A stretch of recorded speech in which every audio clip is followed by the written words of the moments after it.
What? Good day. This meeting is being live streamed. Welcome. Let me just share to the domains, and we shall begin, my initiates. Order from chaos, spirit science. Happy Saturday. Just let me prepare. Welcome. Get yourself a drink, sit comfortably. I've got something special to bring you. It's been a while. Before I get into my administration, I'd like to take some time just to bring you a publication. We're going to do a book review. One of my favourite books of all time, next to the Kabbalion and the Corpus Hermeticum.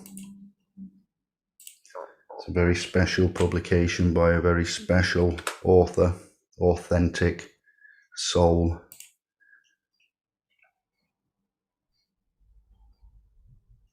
Okay, that's all worked well.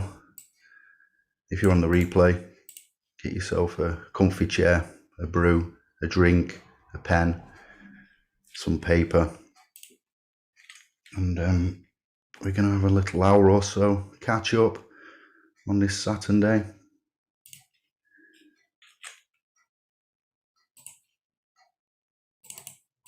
Let me know who's in, say hello, make yourself known.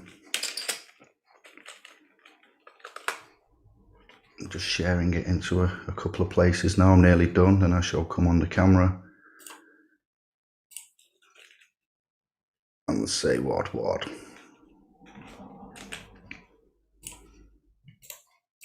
One more place to share, and we shall begin.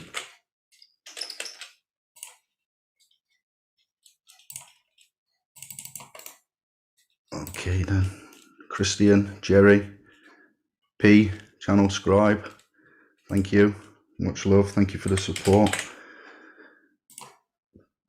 Just to let you know that I'm on a bit of a go slow with Indiglo for the time being until late September, early October, when all of the sanctionings have expired, and then we'll be back to the usual order of conduct.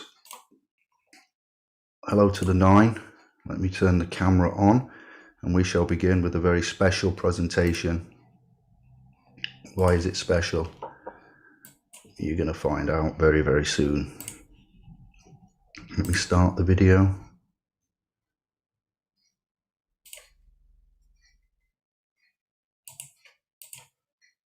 Aha!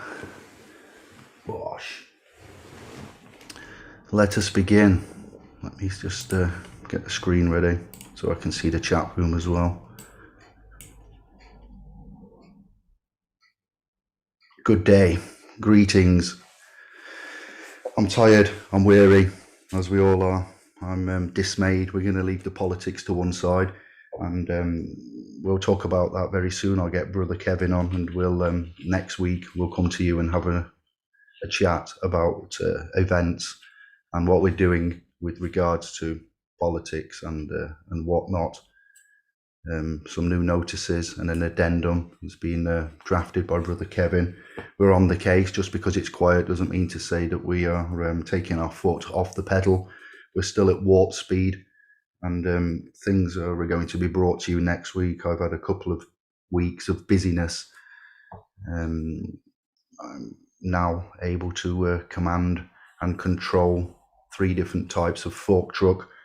Gone into commercial prostitution, voluntary commercial intercourse, and so that's another reason why it's been quiet. So later today I shall be getting in touch with those via email, and that have I need to respond, that have contacted me, and the .com SPLS Pro, and you will be hearing from me. I've got hundreds of messages to catch up with the groups on Telegram, all in good time. I'm back in the warehouse tomorrow, 6 a.m. bright and early, 4 on, 4 off. So when you don't see me for 4 days or so, you will then see me and hear from me 4 days afterwards. So after Wednesday next week, I'll be on my 4 off again, and then I will be catching up with everything. So I've found a little bit of a balance with regards to the voluntary servitude, commercial intercourse, prostituting my body to earn some credits and promises until we have enough resources to do this full time. So thank you all for your support, for your love, for the messages. Nobody's being ignored, and everything's going to get answered and dealt with very, very soon. I've got a little bit. This is my bookmark that I'm using. This is the review of the book that is going to happen now. It's quite small print. I will try my best. So let's get going without further ado. You may have seen a video on this channel called Order from Chaos, which is enveloped primarily around Eastern mysticism, Egyptian mythology, or actually Egyptian facts, we'll say, to do with the Nun, Atum, Aten, Apep, Isis, Osiris, Horus, in addition to Thoth, the thrice great Hermes Trismegistus. Also Isis comes into play, Akhenaten, one of my favourite areas of lineages of time. To be fair, I find it fascinating. The sun, Ra, Amen, Ra, star, far eye, language, etymological root references. So this is something that I need to bring to you. We're going to review the fall of the spirits of darkness. You may have been present on a previous video that I've done, which is attainment of higher knowledge. These are by the authentic initiate of Rudolf of the clan Steiner. This book, The Fall of the Spirits of Darkness, is 14 lectures by Rudolf Steiner that I'm going to review. And as I say, it's in my top 5 books of all time, and you're going to find out why. I think it's especially prevalent because this was written in 1914 to 1917, I do believe. You're going to find out 14 lectures given in Dornoch, 29th of September to the 28th of October 1917, so just shortly after the First Great War, aka World War One.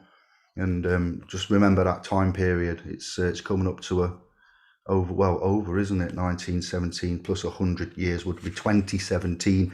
Over 100 years old lectures. 14 of them comprised in this publication, and on the back cover, so we'll show you the front for those that might want to have a look for this. The PDF is not really readily available. You can get them on downloads, and you can pay for them. It's got an international serial book number of 978-1-85584-010-2. It's from Rudolf Steiner Press. It says on the back here, spirituality will come to human beings because Michael won his victory in 1879. On the other hand, the spirits of darkness are now here among us. Rudolf Steiner from lecture 13. I hear some kind of big blue bottle has entered the room. Go away, Expelliarmus. Speaking at a time of intense war in Europe, Rudolf Steiner reveals the spiritual roots of the crises of our times and the means by which we can surmount them. Since 1879 to the late 19th century, he says human minds have been influenced by backward angels, the spirits of darkness, who were forced out of the heavens and made their abode on earth following their defeat in a 40-year battle with the Archangel Michael. Now, whenever I see the name Michael, Archangel Michael, that character only appears when there's business to be done, and when there's serious business to be done. He's like the big Barry of the spiritual world. Those of you that are scholarly, like initiates of self, that do research the scriptures and passages and Gnostic texts and so forth, that is a true fact. Where there is business to be done, much serious business, there is Gabriel and Michael generally get that done. It is now, stop making me go spiky with the chicken skin, oh my days. It is now possible for human beings to awaken more consciously to the truth of these profound changes, and thus inwardly counter the fallen spirit's influences, we can come to the realization that definite spiritual causes lie behind earthly events in our rapidly changing times. In these 14 lectures given at the end of 1917, following 4 years of war in Europe, Steiner speaks on the complex spiritual forces behind the Great War, humanity's attempts to build theoretically perfect social orders, and the many divisions and disruptions that would continue to occur on Earth in our time. Humanity in general was asleep to the fact that fallen spirits cast out of the spiritual worlds had become intensely active on Earth. This manifested particularly in people's thinking and in their perception of the world about them. But the defeat and fall of these spirits also ensured that a science of the spirit would always be available to humanity. Now, this is another area that really interests me when we talk about conscionable actions, conscionable executing deeds conscionably. JC was not known for his writings or any of the passages in the Bible as such, and in the text there, in the 5 original books of the Bible known as the Torah, man was known, the character, the care actor, Jesus Christ, Christ Jesus, the Messiah, the Saviour, the Prince of Princes, the King of Kings, was known for what? For his doings and how he conducted his business. So before I begin with this, I'm going to start with an introduction. We're not doing it all, but I think I'll do this in a couple of lectures at a time, just so I'm going to make a series on this book review, and I want you to review it with me. Anybody that is a Steiner fan, please let me know.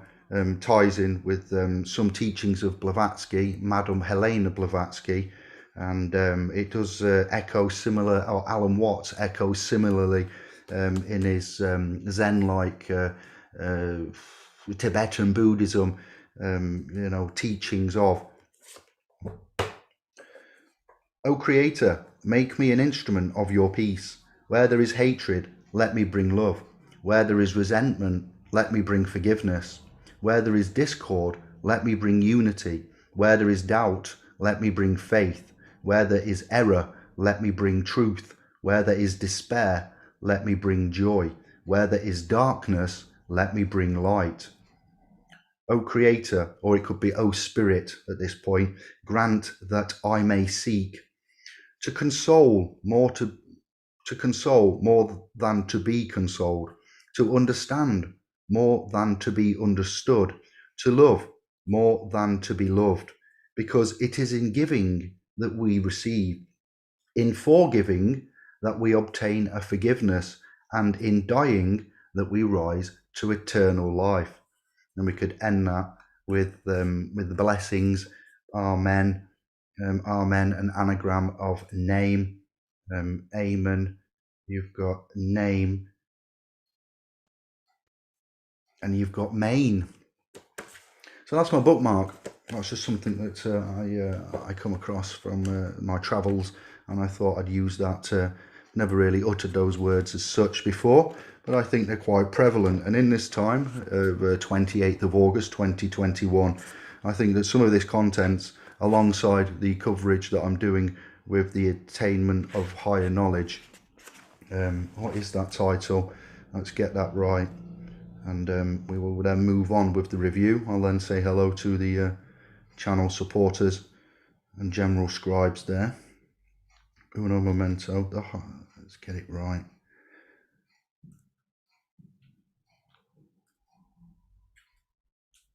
So the other coverage that I'm doing, works by Steiner, is called Knowledge of the Higher Worlds and Its Attainment. And that's by Rudolf Steiner. So some of you will not probably entertain the man himself or his publications or the coverages, but you will hear them from me, and I may entice you into this. I get a lot of emails about God, Lord, Creator, Elohim, spirits, consciousness, souls, matter, ghosts, Allah, Muhammad, PBUH, and all other types of religion, beliefs, conduct, codes. So we're going to skip through that bit because it's not relevant. It's telling you about the lectures. We have an introduction, but we're going to move past that and we're going to get straight into lecture 1, which is entitled The Driving Forces Behind Europe's War. But please stick with this. It will repay you more than you will probably realise at this beginning point. And this will be done in maybe, let's see where lecture 2 starts and how long. I might go through 2 lectures at a time, and then we'll have a chat. I'll take some questions immediately. If you hang on and you've got anything you want to ask or say, or you need some information, then I'll give you that at the end. But let me stick to the point here with regards to order from chaos, and then spirit and science. There should be a comma after chaos or a hyphen dash, and then spirit science, the science of the spirit. And what is spirit? Being, love here from being in the UK. Not to be pedantic, I'm going to give you a fist bump and some love and say thank you all, bosh. But the UK is a paper-based format and it resides solely on paper. We, the tripart, myself, Man David, is residing on the Sovereign Republic of New Britain on the landmass terra firma Anglo. You can choose where you are. Your person legally, civilly resides in the United Kingdom, the corporation of, which actually exists just in the inner city of London, which ensconced itself since about 1066 in London town. So just to help you out there, if you are coming to me privately as an authentic authority, author, autonomously, with autographs, then you actually are on the landmass formerly known as the United Kingdom. Okay. P, Phil in the house, G. And yes, thank you, P, for being a channel supporter. I'm going to begin. Hello to the 14 watching now. You are welcome to share this and give me your input. And then, like I say, after the first 2 lectures, which I think you probably won't want me to stop. If you're going to enjoy this, you really will enjoy it. And then we'll get on to the rest of the Saturday Sabbath order of business. As I'm due into the office of the warehouse tomorrow, I've got to do some administration and catch up, make some inroads to those that have been waiting for contact and that need some assistance. And as I say, myself and Kevin will make an appearance next week. We'll be having a public appearance in the Facebook public trust we have, SPLs, because it's been a while since we've addressed the souls there. We'll be coming live on Tube. And I've got some upcoming interviews to make you aware of, that are happening. And there'll be an update via Telegram, public chat and private chat. The private chats and your public chats you've got links for. And we're still working forward with the Jedi orientation into equity and trust. Those of you that are on there, I have much to give you with regards to moving through and recapping the first 4 sections all the way up to section 5. And I have just purchased a new book, which is a proper weapon in the face of this adversity that we are finding ourselves in. So that's everything outlaid to you, and we shall begin with the driving forces behind Europe's war. This is, as I say, done by presented by Rudolf of the Steiner clan, 29th of September 1917. Here we go. So remember, when I'm reading this, these are the words of that man and not myself when I reference places, times, and etc. Me. It is a matter of deep satisfaction to me, as I think you'll know, to be with you again for a while. For this is the place where we are able to create a visible sign of our intentions and of the will to come closer and closer to a true knowledge of the Spirit in our studies and in our work in a spiritual science. The quest for knowledge is intimately bound up with the most inward aspect of the human being, and every now and then we must therefore inquire into the essential nature of our will and intent. So immediately we're talking along the lines of equity and trust. will, last will and testament, the intent, the three certainties of trust. It's I know this is far away from that paradigm, but just please bear with me, because some of this is key and integral to the overall underpinnings of what we do in our, sovereign, authentic being capacity, as opposed to legal public person, or a public legal person. And we have moved knowingly, with full knowledge, conscionably, into a private lawful wombman. In the light of the present situation, woeful as it is, it seems the answer to this question must be a negative one. For more than 3 years, we have seen something spread across the world that I need not discuss in detail, at least to begin with, for we are all aware of it and feel it deeply. The events now taking place are the opposite of our own intentions, which have come to expression in this very building. So think about what's going on today, as well as the equity and trust aspect and wills and conscionability and intent. Think of 2021 and what's happening now. Again and again, we must try to see clearly which stream of spiritual development we wish to see taken up by humanity. And today we have to say it is the opposite of the stream which has led to the terrible tragedy of these last years. This is something we may call to mind again and again when we give it deep and full consideration to the events now raging all over the world. Let me just get that screen up there. We may say to ourselves that it appears as if time were drawn out and had become elastic, as if the things we remember from before this madness took hold of the world happened not just years, but centuries ago. There will, of course, be many today, as there always have been, who may be said to sleep through the events of the day. People who are not fully awake to what is going on today. Now, when a boat travels, what does it leave in its path in the water? That pattern that it leaves, that trail, is called awake.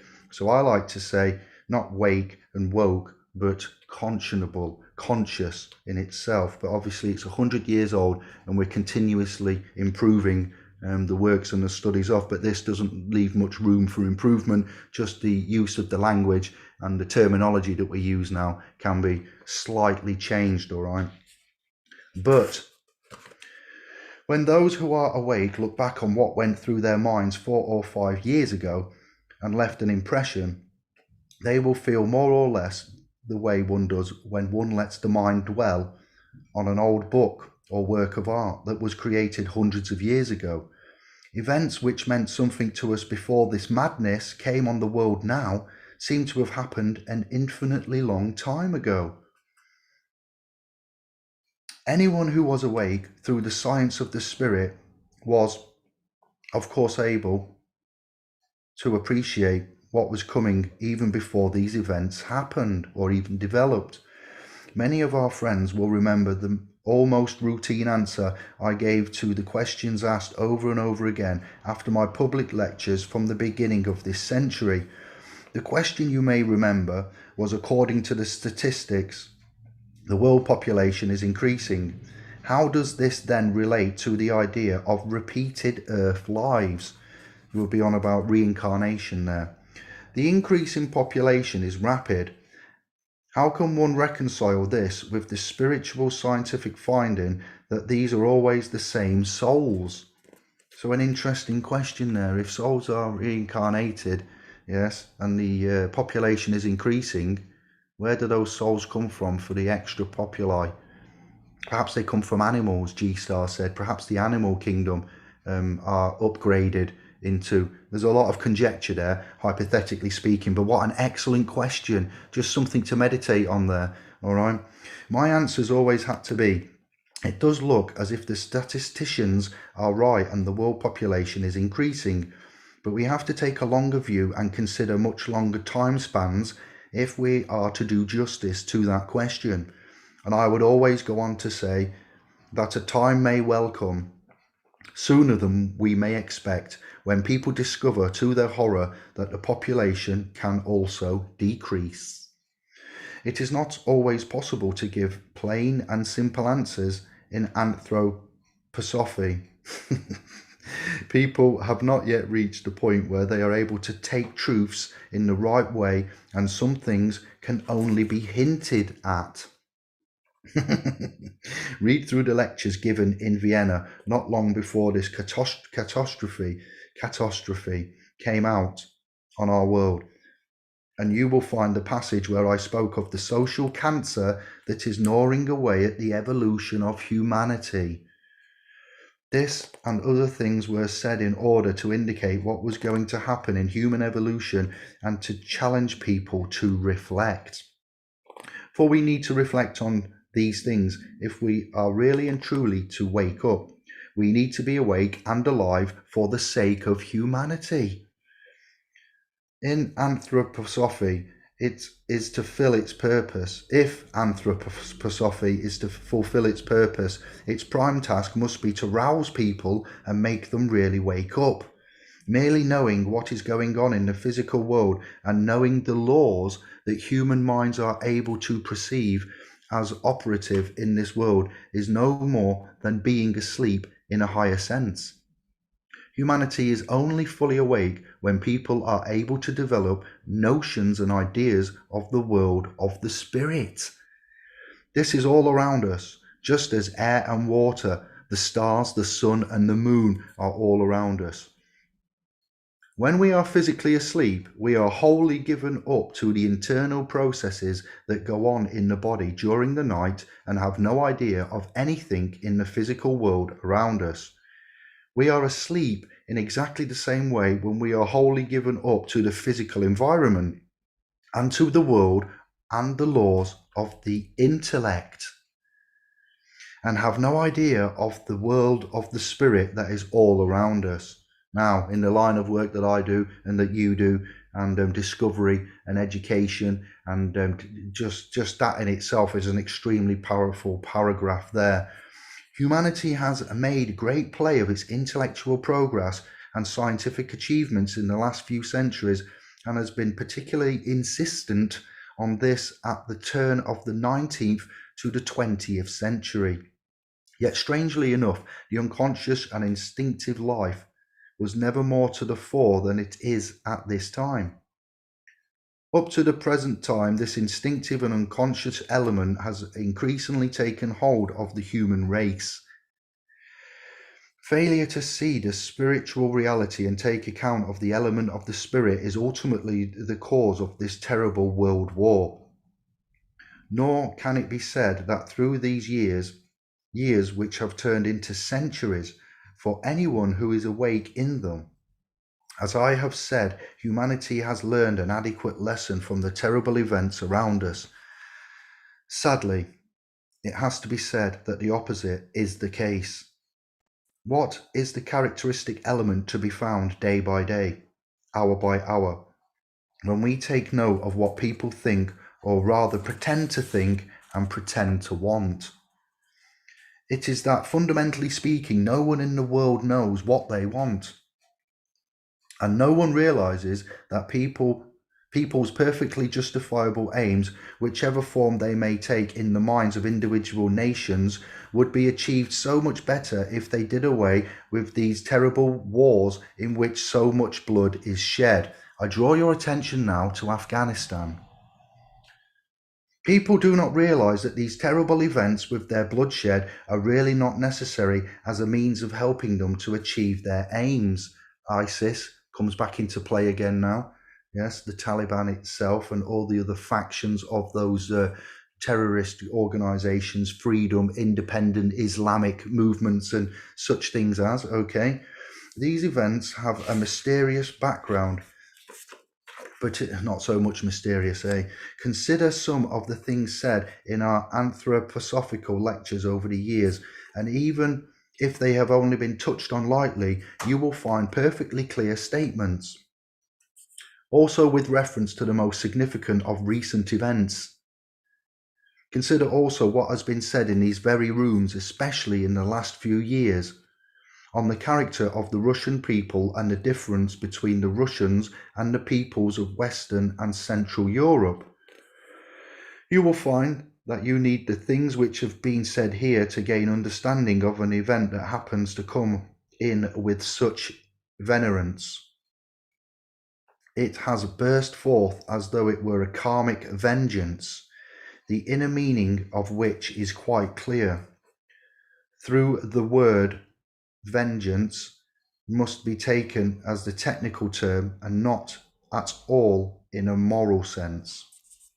Not only the Russian people, but those of Europe and the whole world will have to reflect for a long time to come on the events in Eastern Europe, events much more mysterious than we are inclined to think. Something has come to the surface which has been preparing for centuries. The new element wanting to take shape is something completely different from what is actually taking shape. Later generations will be able to use the events which will be taking shape in Eastern Europe over the next decades to demonstrate the difference between Maya and reality. For you see, the generations of today are taking what is happening now for the real thing, when this is in fact still waiting in the wings, and they are wrong in taking it for real. For something quite different wants to make its appearance. Okay? So that's not only relevant back then in 1917, reflecting on the early 20th century, but it's very relevant to put into context now. The people in the West are ill-equipped to understand what wants to come to the surface. Why are they so ill-equipped? Strange as it may seem to people today, not to you, but to the ordinary, average individual, being anthroposophists, you are not ordinary, average people of today. I reference you as initiates, not so much as anthroposophists. The present age is more than any other age demanding the one thing people least want to have: understanding based on the science of the spirit. Strange as it may sound to the ordinary, average people of today, order will not be created from the chaos of the present time until a sufficiently large number of people are prepared to recognize the truths of that science. Such will be the karma of world history. If people insist that this war is just like the wars of the past, and that we will be making peace just as peace has been made before, let them talk. They are the people who love Maya and do not distinguish between truth and deception. I'm going spiky again. It's very, see how real and relevant this is 104 years later, approximately. Let them make what may seem like peace. Order will only arise from the chaos that fills the world today, when insight based on the science of the spirit dawns in human minds. So sovereignty is a very real and prevalent, authentic initiates of self, leaving religion out of it. What did the Reformation of the Church outlaw? If you look at the last video on this channel, you will see me talking about spirits and souls, and Blavatsky and Steiner and initiates of self, and such things as so. Let them make what may seem like peace. Order will only arise from the chaos that fills the world today, when insight based on the science of the spirit dawns in human minds. You may feel in your heart that it will be a long time before such order comes. You may think that it will be a long time before people are prepared to let the dawn of such a science arise. And you will be right. You have to accept that it will be a long time before the order arises from the chaos, for it will not come until human hearts understand the realm of the spirits. And here we are 100 years later, still at the preliminary kindergarten stages of the spirit. Order can only come when it is understood how this chaos has arisen. Chaos has arisen because the reality is considered in an unspiritual way, and the world of the spirit cannot be ignored with impunity. That's an important word that we come across a lot in equity and trust language as well. You may think it is enough to live with thoughts and ideas that are wholly derived from the physical world. It is what people generally think today, though this does not make it true. The most completely and utterly wrong idea humanity has ever had is, to put it simply, that the spirits will put up with being ignored. You may consider it egotistical and selfish on their part, but the terminology is different in their world. Here we go, it's going to get serious now. Egotism or not, the spirits take their revenge if they are ignored here on earth. This is a law, an iron necessity. One way to characterize the present time is to say that the present human chaos is the revenge of the spirits who have been ignored for far too long. I have often said, both here and elsewhere, a mysterious connection exists between human consciousness and the destructive powers of decline and fall in the universe. Each can, or indeed must, take the place of another in the following way. Let us assume there was a time, say during the last 20 or 30 years of the 19th century, when people put the same effort into their quest for the things of the spirit as they have put into achieving material knowledge and material actions during those 20 or 30 years. So, and to put it another way, this channel and I have said, if only man could put the same amount of passion into law, discovery, sovereignty, and to some extent politics, money, monetary mechanics, language, etymology, philosophy in itself, as they do football and sport, the Olympics and the Commonwealth Games and such things as. What would have happened? 1 minute, I'll take that out, I don't need that now. If they had endeavoured to recognise the world of the spirit and use this to give a character, a foundation to the physical world, rather than to follow mere instinct and chase after more and more knowledge of a kind that has seen its ultimate triumph in the creation of instruments of murder and found its be-all and end-all in people enriching themselves with nothing but material goods. Now let's look at the rise of, let's say, internet ordering media companies and Jeff Bezos and such companies had making billions of pounds of profit, and entrepreneurialism, and others such as, he's a very good example to use right now, 100 and something years later after this book was written. It shows you that materialism, that one company there, and the Apple, and we'll say Apple and Amazon, yes, materialism and the enriching themselves in the wrong area.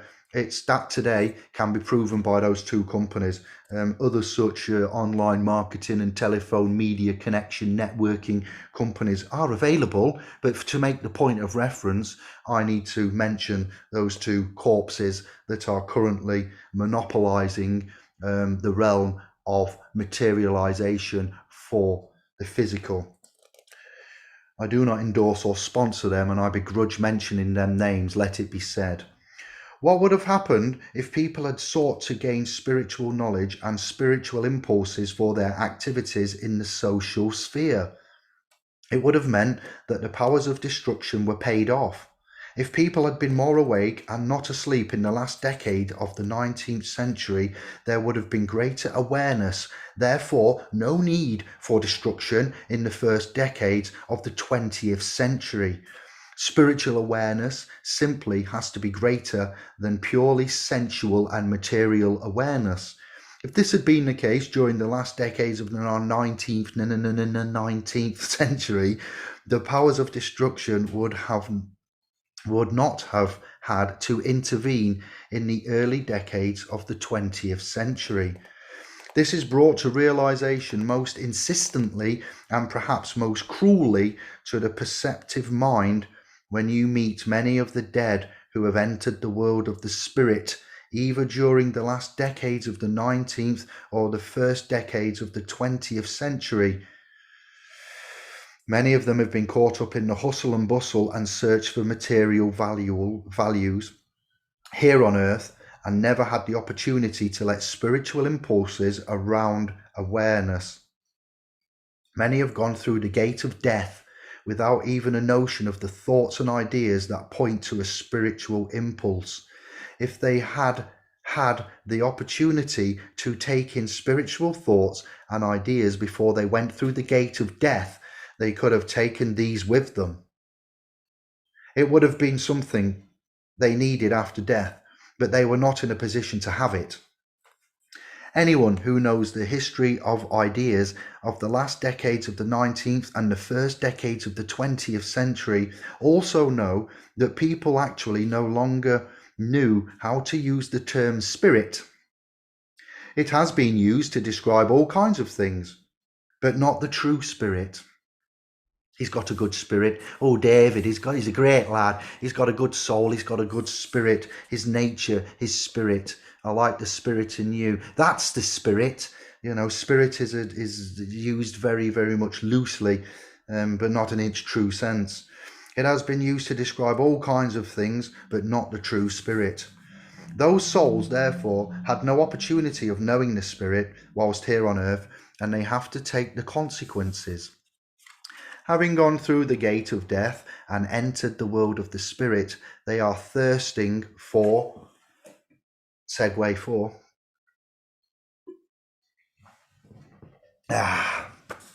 They are thirsting for, well, what are they thirsting for? These souls who lived in materialism here, they are thirsting for destructive powers in the physical world.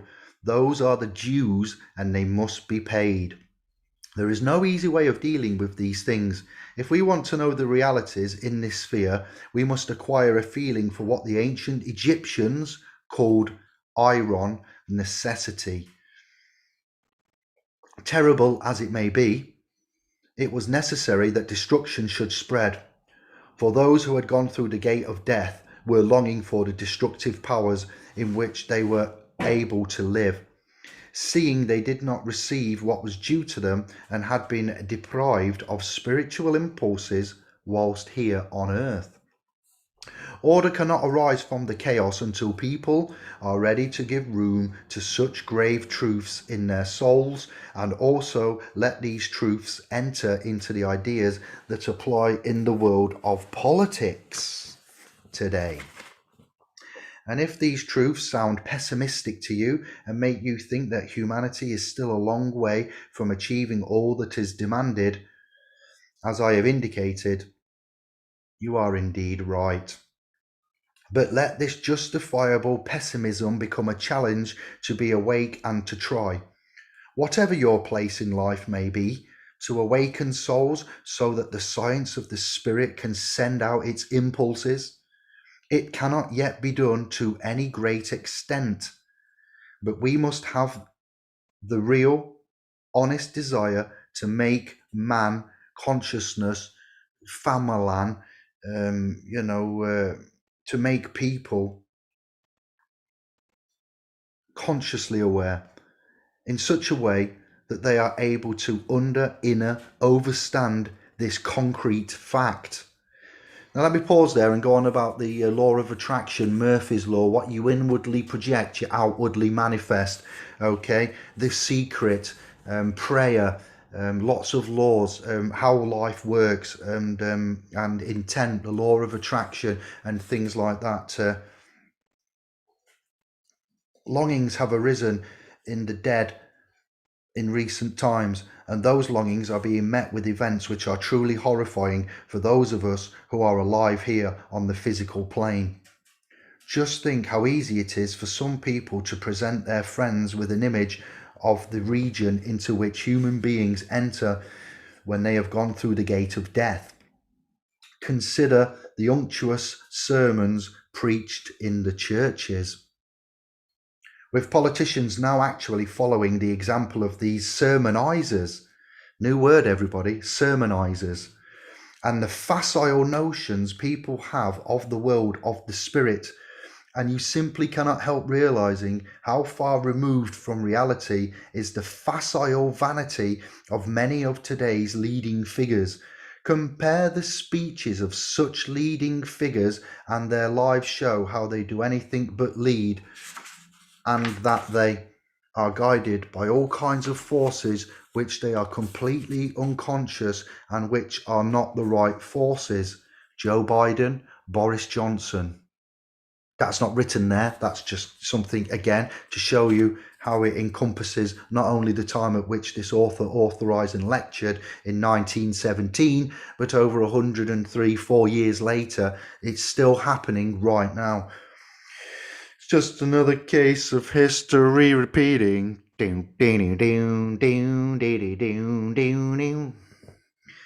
Compare this with what is really needed in the present time, and you will realize the immense gravity of the present situation. Right next to our physical world lies another, non-physical or spiritual world, and this has never before influenced our world as intensely as it is doing at the present time. I draw your attention to the works of Greg Braden, The Divine Matrix, and Bruce Lipton, Ice-T, or Bruce Lipton. People are not aware of this. However, they do not even notice when things get heart-stoppingly fearsome and terrible. Intensely illuminating words are heard in the world today. They should set vast numbers of people thinking. But people never notice, or at least they do not show it if they do. Some of you will remember that on a number of occasions in the last 3 years, I have said that when the history of this world war will be written in the future, unfortunately present-day critics have not done so. Though it could be done fairly easily, it will be impossible to use the method which has produced the legend, the fairy tale, or call it what you will, which currently goes by the name of his story. This was produced by scholars, as the world calls them, sitting in libraries for months, years, and decades, and studying diplomatic records in order to write their his stories. Inevitably, a time will come when most of these his stories will have to be pulped. In fact, no one will be able to write the history of the last years by such a method unless they are literally off their heads. Basement Jacks, where's your head at? The causes of the chaos will not be apparent to the people who have been writing histories until now, but only to people who have a real feeling for what it means when a miserable individual of our time has to face a court and is faced to sum up the condition he was in at the time by flinging down before the world the lamentable statement. First one thing happened, then another, and that was the moment when I went out of my mind. Now then, there's a word here that I've never seen, a name that I'm going to try and pronounce, and I've been practicing it, but I better still trip over it. It was Shumlinov. Suchomlinov.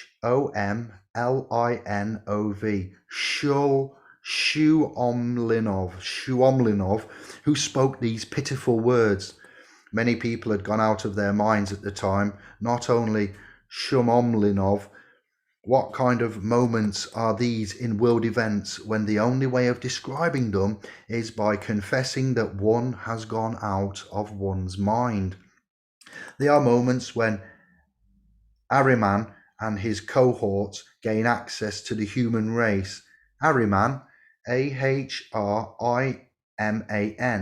Ahriman, and his cohorts gain access to the human race and to human thoughts. For as long as people watch over their conscious minds and their consciousness is not in any way clouded or inactive, neither Ahriman nor Lucifer have access to it. But when it is not fully active and one needs to use the phrase, I have gone out of my mind, That then is the moment when Ahriman and his cohorts enter the stage. The things that happened then will not appear in diplomatic records.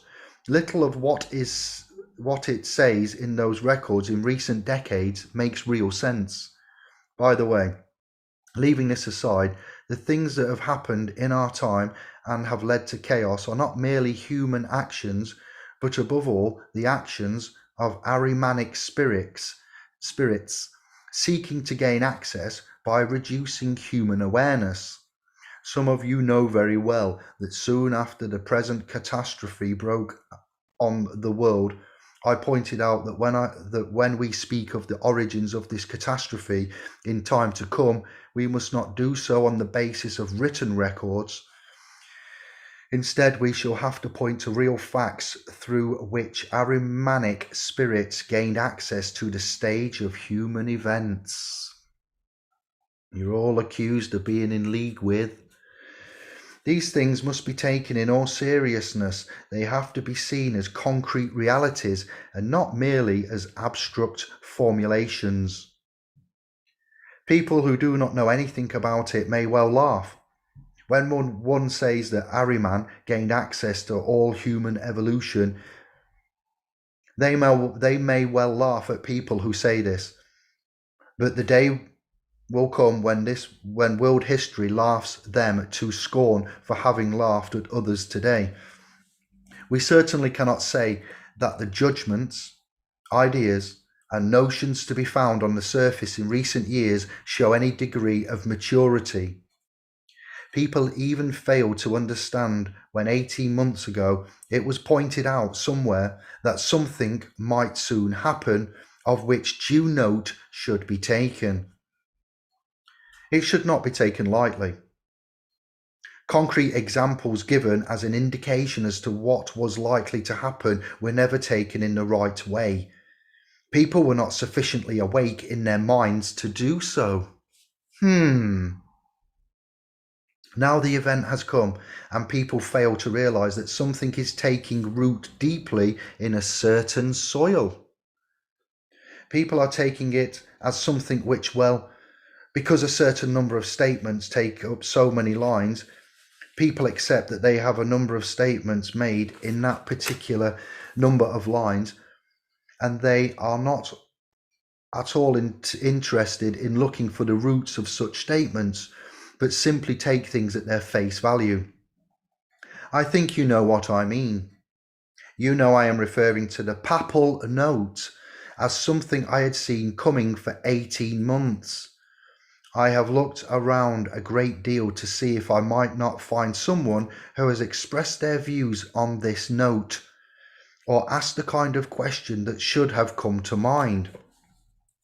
Let us remember that the idea of the state as we know it today has been dawning since the 16th century.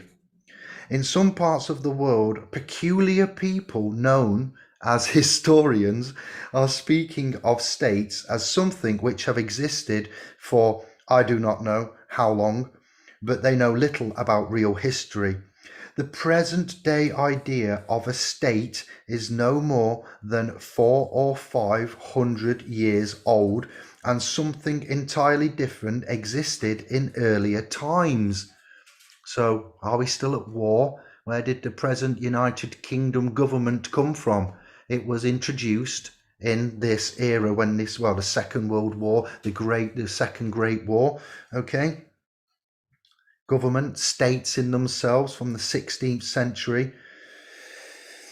The present day idea of a state is no more than 400 or 500 years old, and something entirely different existed in earlier times.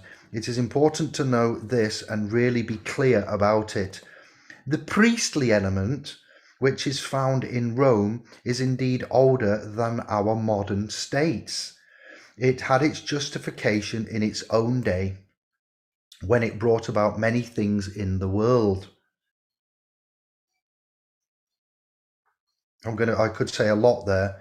We've said a lot, and I'm going to carry on keeping the thread. I have tried to find out if people are asking themselves the question, What does it really mean that the modern structures which have developed over 4 or 5 centuries cannot find a way of achieving order out of their own resources, and look back to the old priestly element as something to be discussed in the way people generally discuss things today?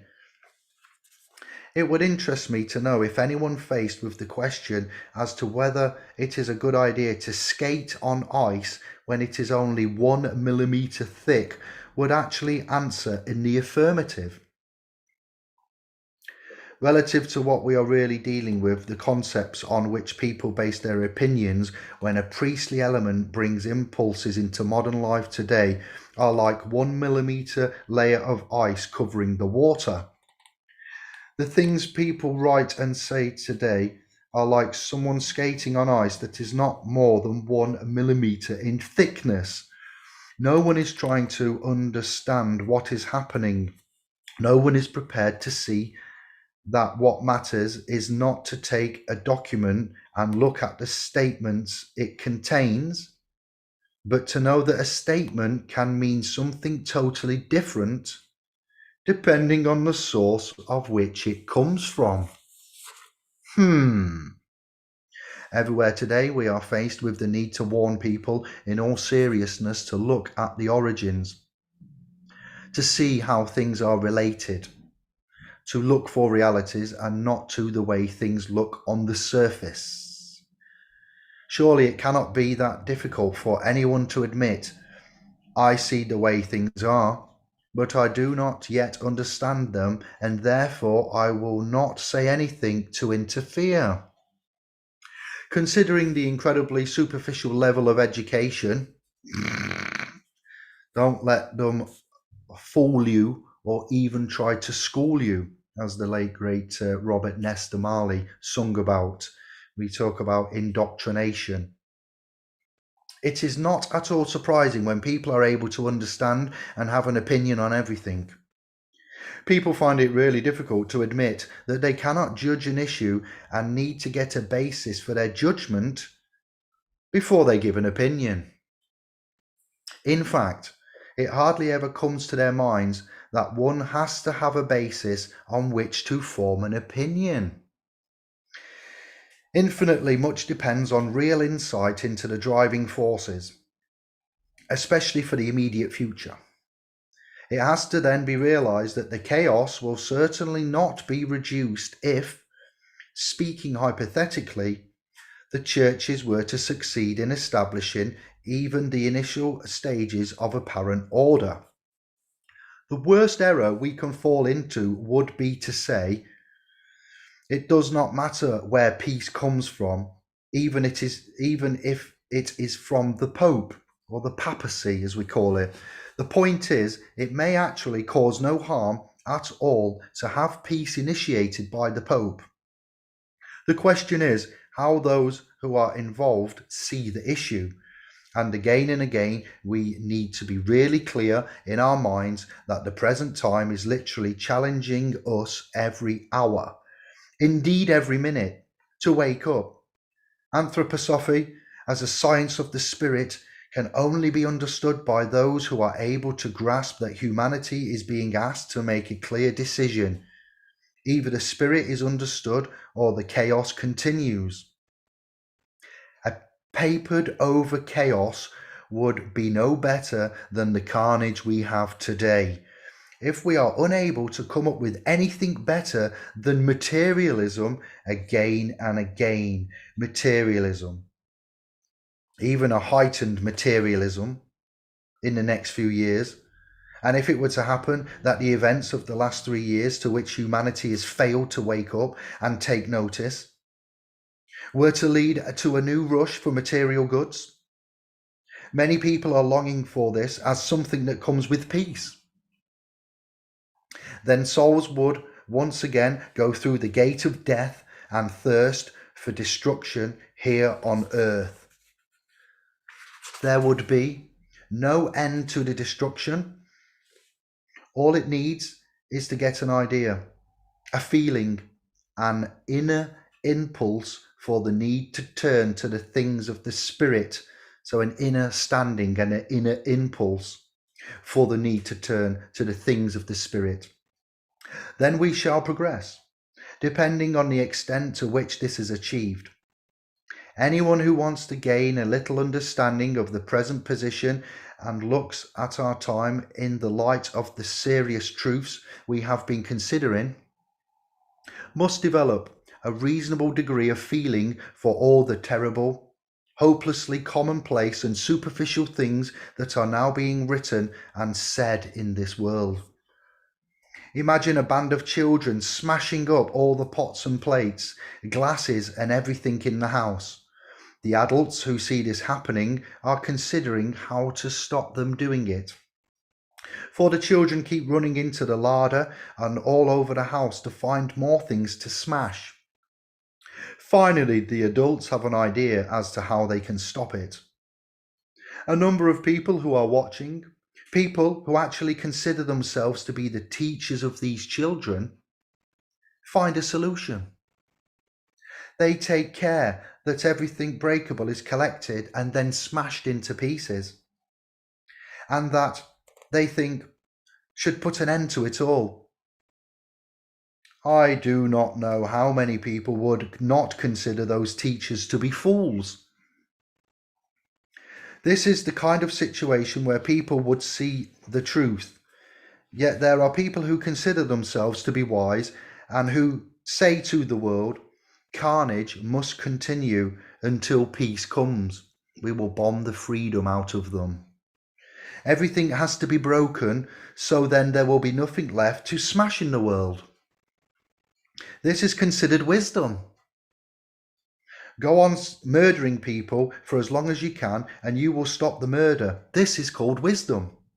For anyone who has a spark of logic, it is no longer wisdom when the teacher says to a band of children, to make sure nothing else gets smashed up, I will quickly get people to collect all the other breakable objects and smash them. I reckon nothing else will get smashed after that. Why do people call this foolishness and the other thing political foresight? Because people's thinking stops at the very point where it should most intense, or where it should be most intense, which is where their thoughts relate to great questions of destiny. We shall continue with this tomorrow and consider some serious spiritual truths. That was the end of lecture 1. Now that was power. If you don't see why this remainder of the book is one of my top 5 books of all time, of most precious, my precious, that this man, Rudolph of the Steiner clan estate, doing business as Mr. Rudolf Steiner, to us, man Rudolph. Yes, how powerful was that? How relevant and prevalent was those analytical points and conjecture of politics, war, spirit, intelligence, wisdom. I am here to help free humanity from this insanity.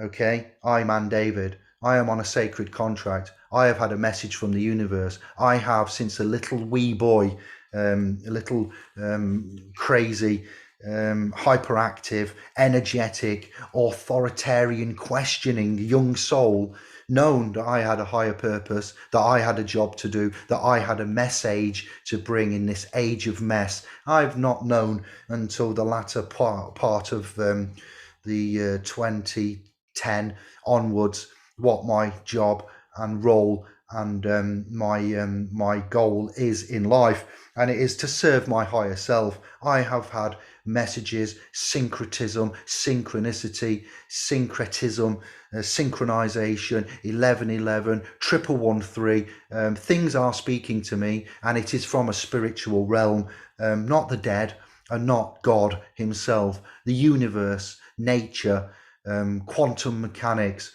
the laws in itself, inwardly manifesting, outwardly attracting.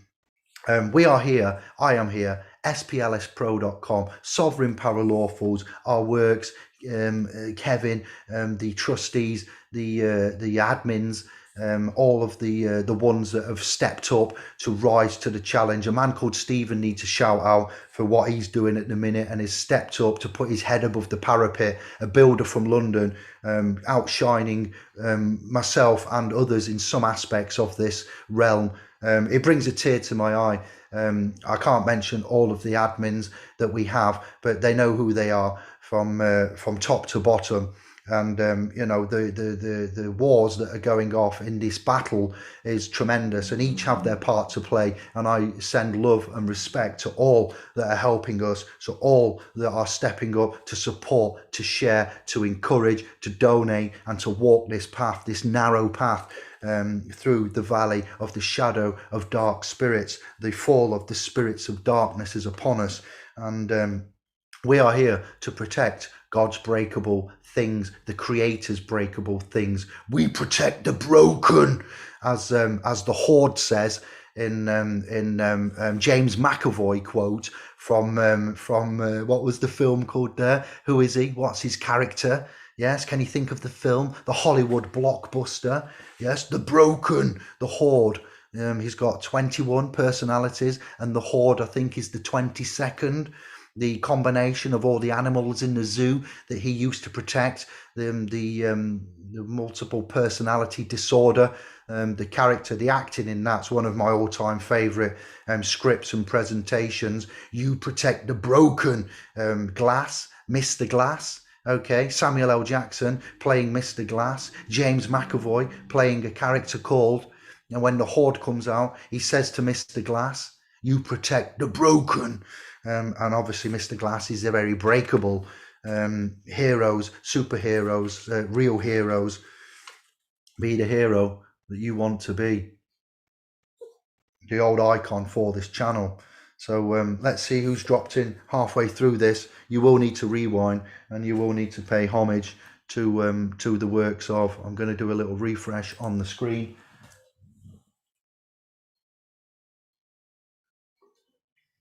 Like I say, before I get down, I don't normally do much admin on the Sabbath. On the Saturday itself, I like to family time, but things have changed, and requirements, duties, obligations have changed, so I'm catching up. I'm having a little start of the morning day, midday. By doing this, then I shall get down to the usual orders that need to be done. So this is just a little welcome to all, and a thank you to the spirits and the consciousness, the universal forces. Oh, it looks busy in the chat room. I've got some catching up to do, and I will say hello to Barnster, Lindsay, Eric, Claire,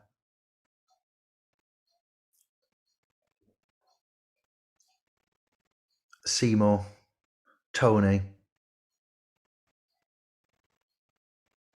The spiky is a confirmation, and the body creating stem cells. Perception creates. I am one of these teachers the earth needs now. I know all of what you seek.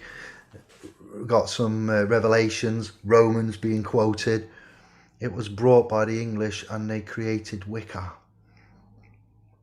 Imaginary lines drawn like the equator. Cherise, bonjour mon ami. Roy, Stephen, what?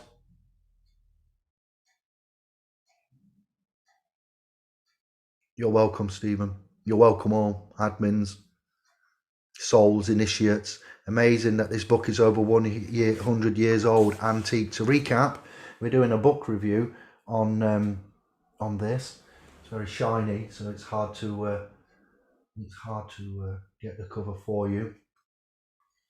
Okay, by Rudolf Steiner. 14 lectures given at the start of 1917, entitled The Fall of the Spirits of Darkness. I'm going to go on to lecture 2 for those that yearning for more. I bet you don't want me to stop there. There is only a few pages. I'm going slowly. I'm trying to make it pronounced properly. As exciting as this gets me, it's very much bang on, and it's very relevant today, and we're still far behind the point of which this man's intellect was in the rotation of 1917. and it also helps emboss what we do, why we do it, and it helps cement the grey area of life, soul, consciousness, spirit, Holy Ghost, syncretism, and what we call coincidence, pathways, journey, standing for your principles. If you stand for nothing, you will fall for anything, you know. Lecture 2, this is entitled Humanity's Struggle for Morality. This was from Donach, the 30th of September 1917.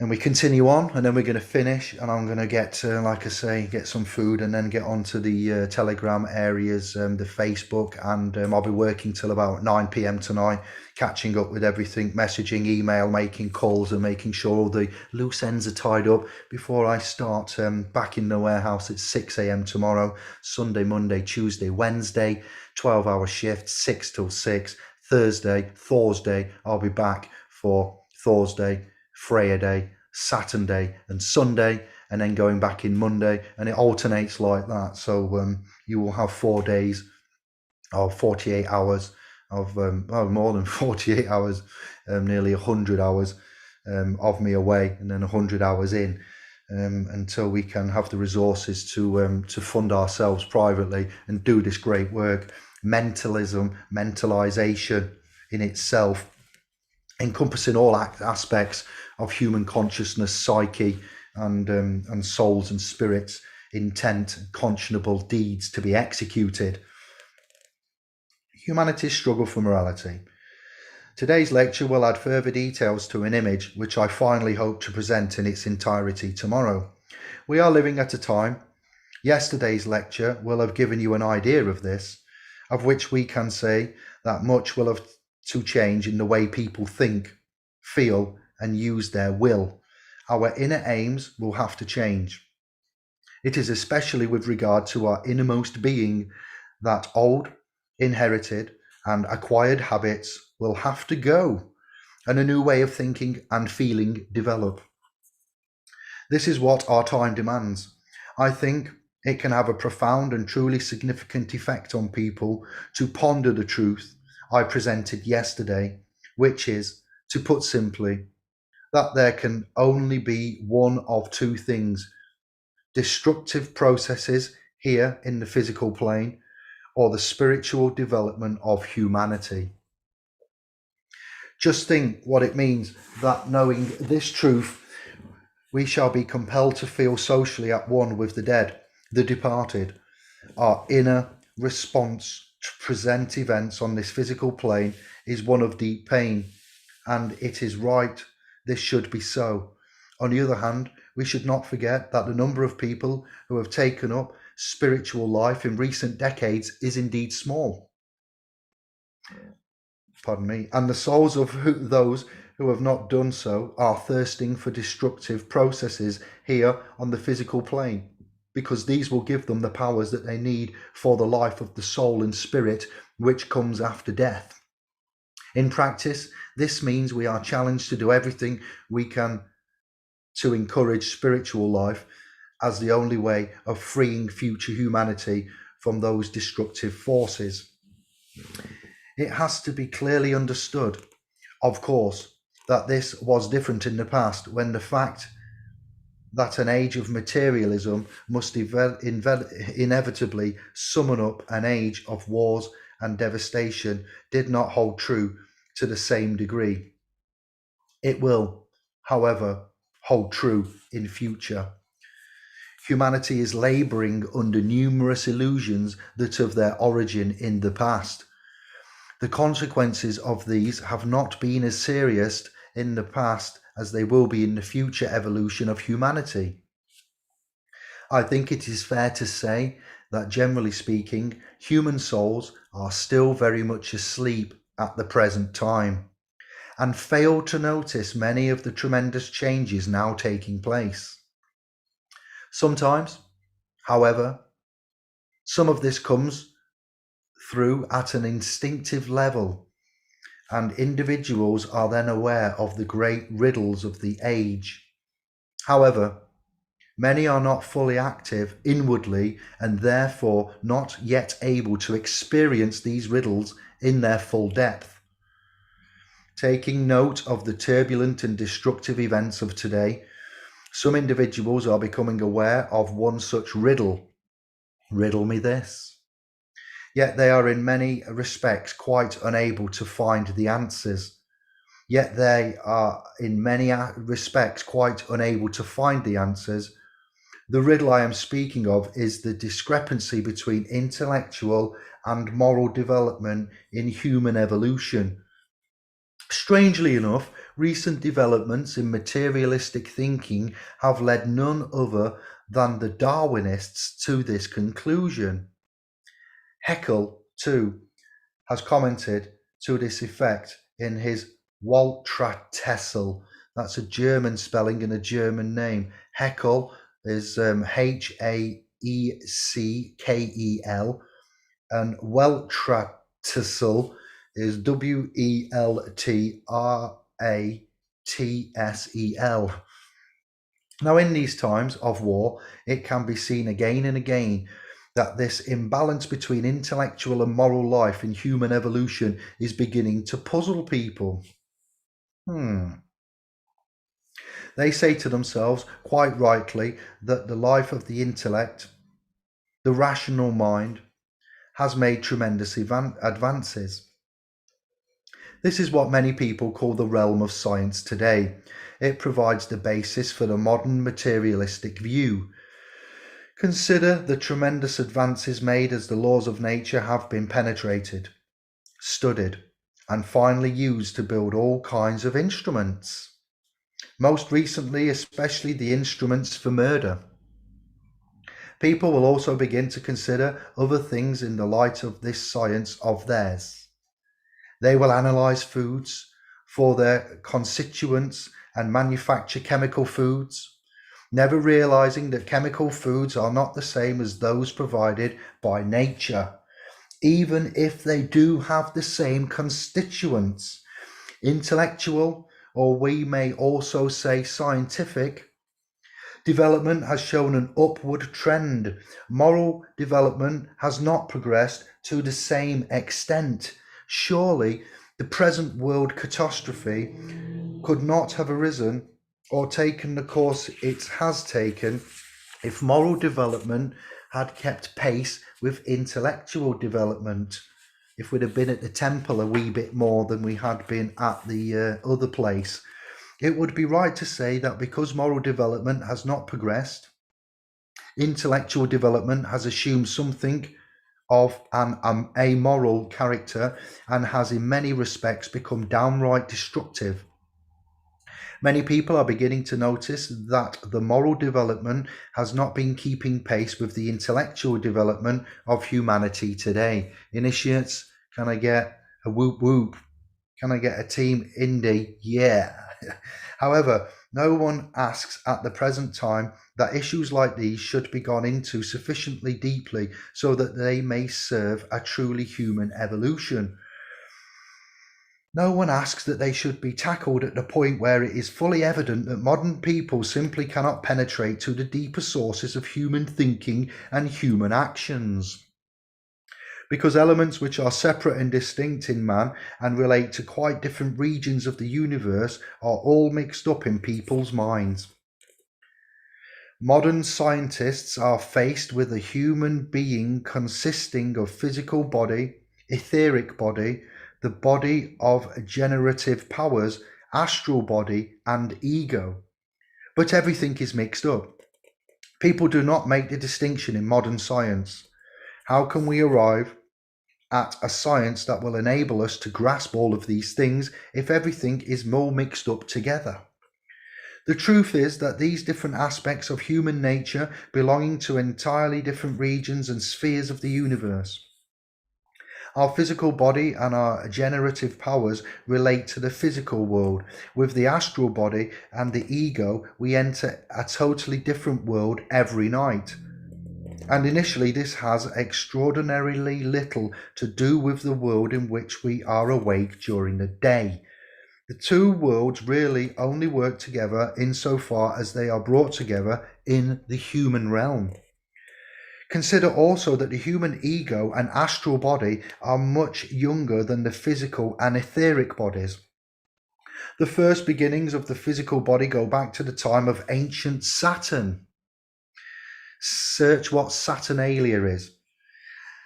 That early body progressed through the 4 stages: Saturn, Sun, Moon, and Earth. Saturn is what? Is the eater of its children. To reach its present level of evolution on the Earth, the etheric body has gone through 3 stages, the astral body through 2 stages. The ego has only come into Earth evolution. The ego has only come in during Earth evolution. It is young and belongs to an entirely different cosmic age. The apparatus or instrument of our human intellect is intimately bound up with the physical body. It has reached a great level of perfection because the physical body has gone through such a comprehensive process of development in the Saturn, Sun, Moon, and Earth periods. We can see this from the level to which the nerves, the brain, and the blood have developed. This, then, is the highly developed instrument we use for our intellectual activity. On a previous occasion, here in Dornoch, I suggested that the human being is much more complex than we are inclined to think. When we say physical body, we are speaking of something that is far from simple. It is based on principles that go back to ancient Saturn. Then the etheric body was added. This created its own element in the physical body. The astral body also created its own element in the physical body. And so did the ego. The physical body thus really has 4 elements to it. One of these relates to the physical body as such, one to the etheric body, one to the astral body, and one to the ego. The etheric body has 3 elements, one related to itself, one to the astral body, and one to the ego. Let us stay with the physical body for the moment. We find that during the night, when we are asleep, the element of the physical body relating to the physical body continues in the usual way. The element relating to the etheric body can also continue, for the etheric body stays with the physical body.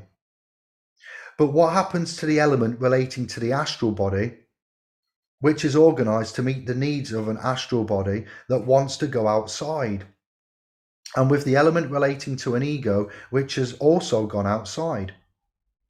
During the night, these 2 elements, let us call them the astral physical body and the ego's physical body, are forsaken by the principles on which their whole organization is based. The ego and the astral body are then outside the parts of the physical body to which they belong. For as long as we live between birth and death, we are really leaving something behind in bed every night which is not taken care of by the principle to which it relates. It clearly has to function differently during the night than it does during the day. I think you can see this. During the day, the astral body and the ego are active and aglow in it. During the night, they are not. People do not inquire into these things today because everything has merged into one and become mixed up in their minds.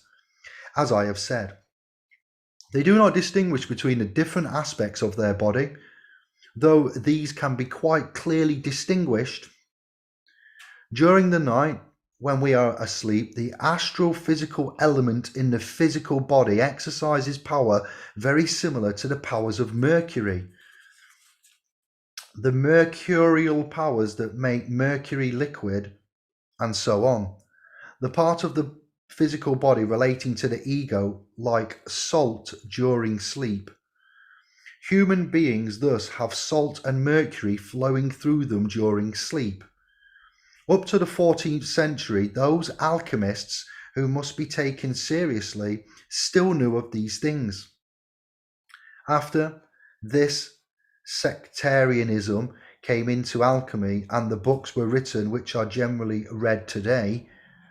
The old knowledge was still to be found with Jacob Boehme, however, who used the terms salt, mercury, and sulfur.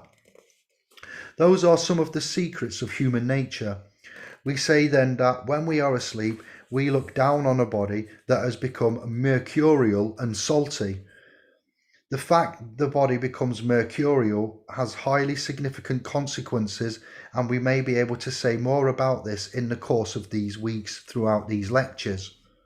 The fact that it becomes salty, well, I think it is not at all difficult for people to discover this for themselves when they get up in the mornings. What is the significance, however? It is more or less like this.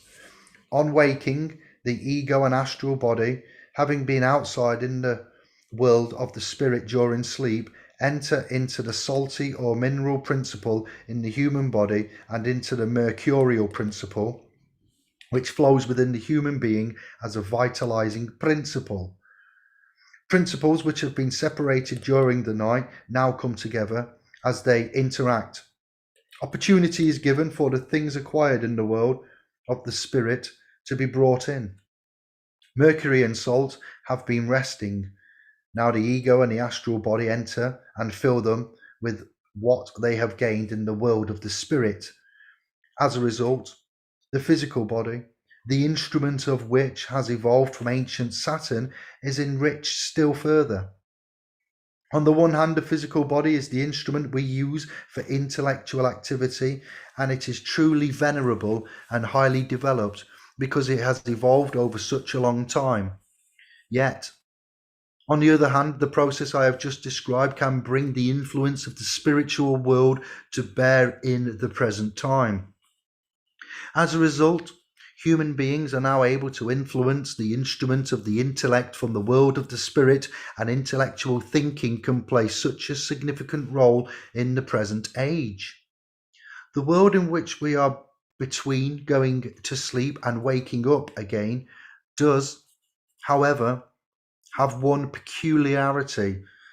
There is nothing in it by way of moral laws. Strange as it may seem, between going to sleep and waking up again, you are in a world devoid of moral laws. We might also say it is a world that is not yet moral. When we wake up, the impulses we bring from this world may take hold of the physical body and the etheric body with regard to the intellect, but cannot in any way take hold of them in a moral sense. This is quite impossible for the world in which we are between going to sleep and waking up again does not have moral laws.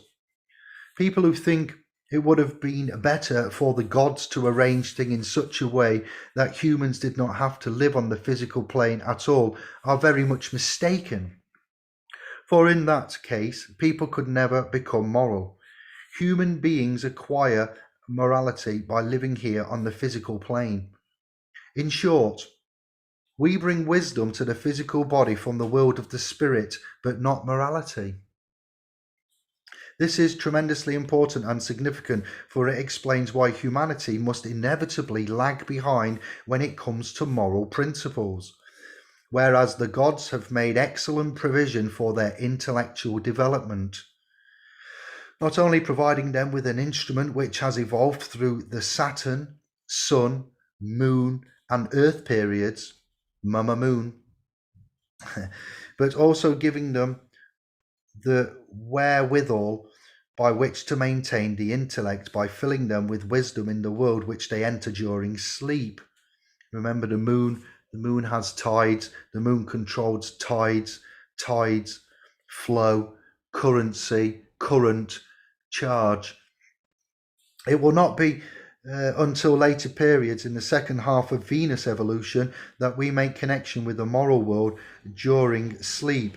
Now, in my previous video, I mentioned the transit of Venus and boxed in, penned in, corralled and such things as Claudio will be able to offer much insight into this. I'll ask him to review the last video I've done on this channel and this video and its content, and we'll get him on separately to myself and Kevin coming back, and we will do some astrological, astrotheological, astronomy in itself, astrology and etc., the stars, the relevance of the stars, the conjunctions, the planets, the alignments, the syncretism, the names. This is all very relevant, and again an area that we seem to have ignored and got out of touch with.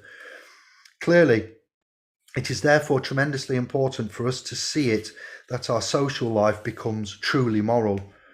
These are the things modern humanity does not want to consider. Some are aware of the riddles, as I have said, but people do not want to consider the deeper reasons, for that would be too much of an effort. You know, when you've got media streaming sites and you can watch box sets, binging, and you can get on your sex boxes and just the materialistic entertainment and distraction methods and chemical foods and binging on foods, binging on blockbusters and box sets and things, distraction of a digital media age, then it's too much work, really. Can't be bothered. It's not interesting.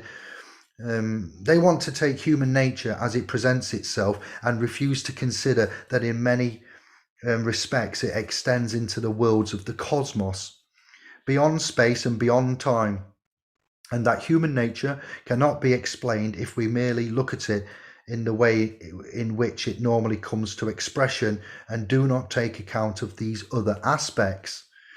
It is a magnificent and awesome truth that sleep helps our intellectual thinking and even our genius, for geniuses to bring back elements from sleep that enter into their mercurial and soul principles. I'm wary of using the word genius. Remember, this is not my publication, but that would be another area to reclassify. In fact, it is this which makes someone a genius, or I would say a conscionable initiate. But morality can only be provided for if human beings gradually let the moral element enter into them here on the physical plane. That would come through meditation as well. For humanity here on earth, the Christ impulse is the heart of the moral life. Notice he doesn't say the Jesus impulse. Notice how we say we come with Jesus as Christ, a Christ-like consciousness. This is part of splspro.com and our Christian disclosure. It's an awful amount of material spanning hundreds of years and over thousands of years, going back to 16,000 BC, which encompasses a total of 18,000 years of lineage. So this is something that I, David, and this channel and our domains are doing slowly and incrementally, and I'm careful of what information and resources and references I give out, because there are ones that are trying to keep up with us and overtake us, and other websites and channels and domains and Telegram groups and trusts setting up that don't quite cut the mustard and are a little bit unconscionable. And when I've said that we are looking at the Christian disclosure, we're analysing the world's greatest story known as the heliocentric bibliotech, and religion, spiritualism, gnosis, antiquities, and so forth, then this is very relevant, because I don't come to insult any sons of Abraham or the Abrahamic faith and the Western, Catholicism, the Reformation of the Church. They've known many of these poignant points, and they've hidden them in that book, interpolated them into ways that need not to be taken literally, but to be pondered and meditated upon, and to be deciphered using codes, gematria, and such things as, which is what we are as a sovereign foundation educational trust in our charitable nature, trying to do with the Christian disclosure and the release of our universal non-sectarian remedy for all, whereby man claims world's resources, common heritage again, and how we step out as authentic, sovereign, autonomous, authored, authority, and how we do that respectfully, and how we can get every single race, sex, color, creed, and consciousness upon the realm, the planes, the world to do that, and why we created the original evidence of life, essence, and incarnation, known as the Eli, abbreviated, that you will find on the home pages, information about and links to the video on this channel of sovereignty, and how sovereignty is important, initiates of self and law, evidence of life, essence, incarnation, and why we have brought in to play the United Nations Universal Declaration of Human Rights, and in particular Article 6, and the right to be recognised in front of the law as a person, or for you to politely and respectfully decline the right to be recognised in these political, social, religious, ratified covenants and accords, not to be a person.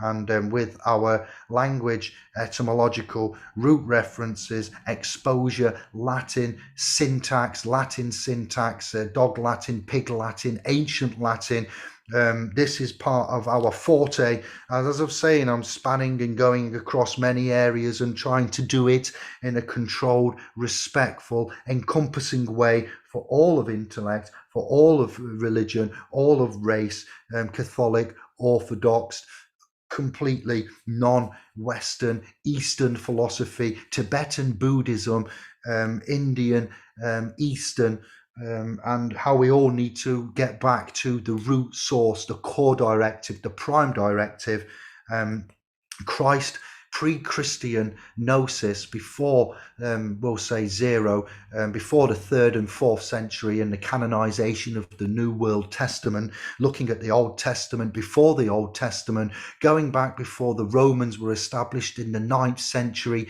BC, before the Common Era, BCE, CE 0 onwards, Common Era, Common Law Era, Civilization, 16,000 BC, going all the way forward. You may have seen a recent video on AI and intellect, and Elon Musk talking about civilization coming from 6,000 years ago. To some extent is a little bit off there. 6,000 years ago would take us, as we're 2000 BCE, after zero, 4,000 BCE, but you would actually go back to Middle East and the 6,000 era of the story of creation, before creation, the pre-Christian gnosis, the flood, yes, the epic, the Enuma Elish, the Nag Hammadi in the Middle East, but before that, the Enuma Elish, the story of creation, the flood of the realm, stories of the Bible, before zero, before Christ, pre-Christian crosses, gnosises of that in antiquities, and civilization. Elon Musk, I must have to correct you there, 6,000 BC, to articulate an anchor point before that, 12,000 BCE, Turkey, Middle East again, the T-shaped pillars that have been discovered in Göbekli Tepe. All right, you could go back to the stories of the Anunnaki and the Bible and the messengers and the angels. You can look at the Sumerian clay tablets, the works of Zachariah Sitchin. We've covered many through the works of others. And so Christ in itself and Christ-like consciousness is real, but we don't adopt the Roman New Testament Catholicism from zero and the Reformation and the canonization therefore going forward, because we find faults and errors. And the late great Christopher Hitchens has really pulled this apart more so than I can do it honor. in itself. But before zero, we go to the Torah and the first 5 books of the Bible. Gene Isis, there's that word again, Isis coming back into play. Gene Isis and Genesis. And then to prove that point, you would take the teachings of the Middle East, Confucius's rights that he's put out there, and the philosophy of that being adopted by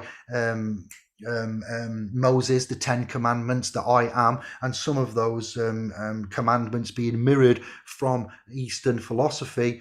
Okay, so that goes back, and then we go back further, and we find the story of the flood, the Great Flood, in the Enuma Elish. So too much to encompass, but Christ in itself has been stolen by the Reformation and the canonization, and the Torah before that has got that influence from somewhere else.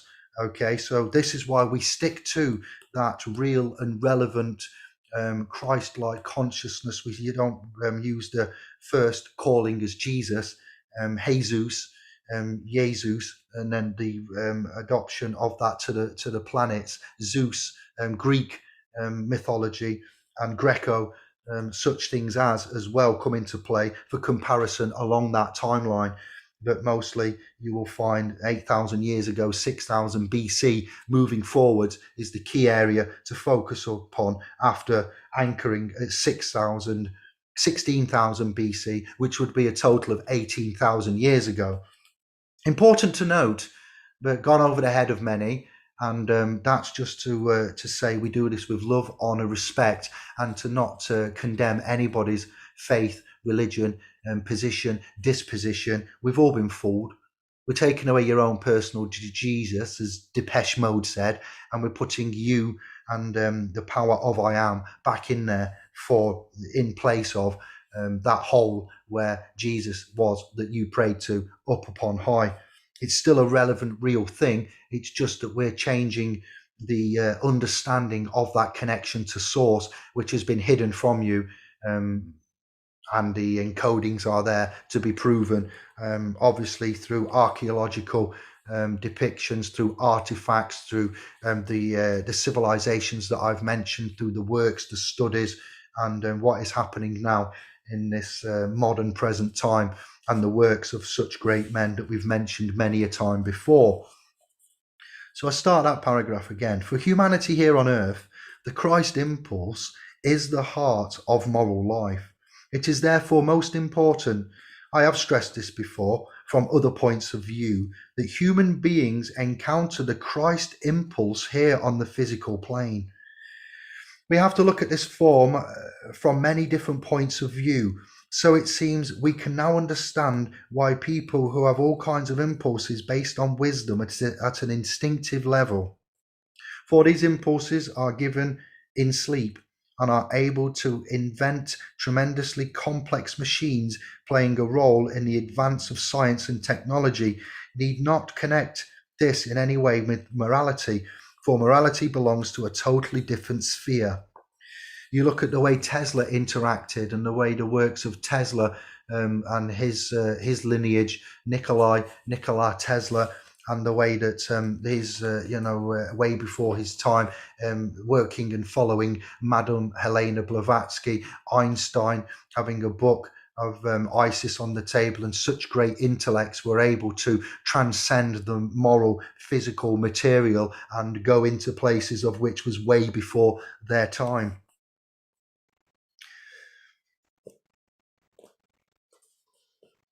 So let me just restart that again. Playing a role in advance of science and technology need not connect this in any way with morality, for morality belongs to a totally different sphere, which is why I use Tesla as a reference there. People do not like to hear or know such things today, because it insults them. You insult their faith, you insult their religion. They work out that everything they thought that was real was a lie. Look at the end of Planet of the Apes, the remake, where they join up with the main character, the man, who shows them the spaceship that has crashed, and Caesar, Caesar named of the chimp that started Planet of the Apes in the original films from the 60s and 70s. Seamoose was actually a space traveller and came from humans, and they join up, and one of the scary ape, their primates, is trying to, says everything that he's lived and known is a lie. Reality as we know it is very much a lie. It is a facade. It is not real. We've all been tricked, and there should be no offence taken. No offence is intended in any way. Yet they will have to be known if we are to escape from the chaos that has arisen in this world. And this is a very serious matter. Human evolution will not progress until these truths become part of our life on earth. The gods did not intend human beings to become autonomons or automatons, which they could influence like automatic machines. They wanted them to be free individuals who realize what will take them forward. It is wrong to ask why the gods do not intervene. Is it wrong to ask why the gods do not intervene? Attempts have to be made, and if one such undertaking should go awry, we should not draw the wrong conclusions. Instead, those who come later must let this give them an even greater impetus to work in a way that helps to encourage such an attempt at further development in the spirit.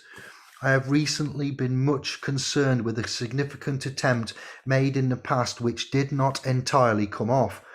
I discussed this in the first part of my essay on the chemical wedding of Christian Rosenkreutz anno 1459. It is to be continued in Das Reich.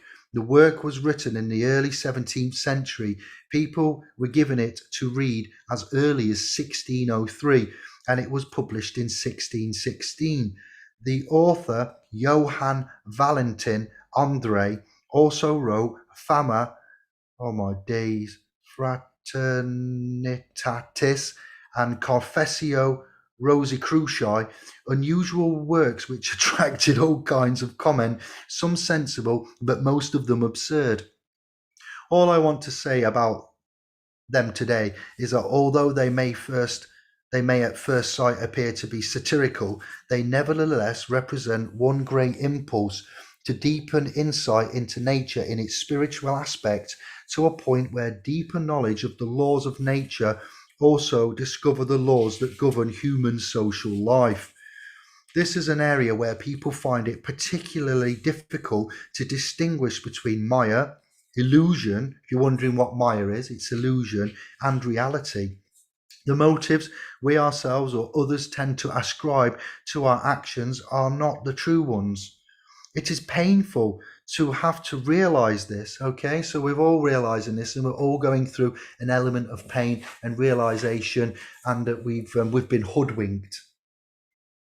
But I have spoken of this on several occasions.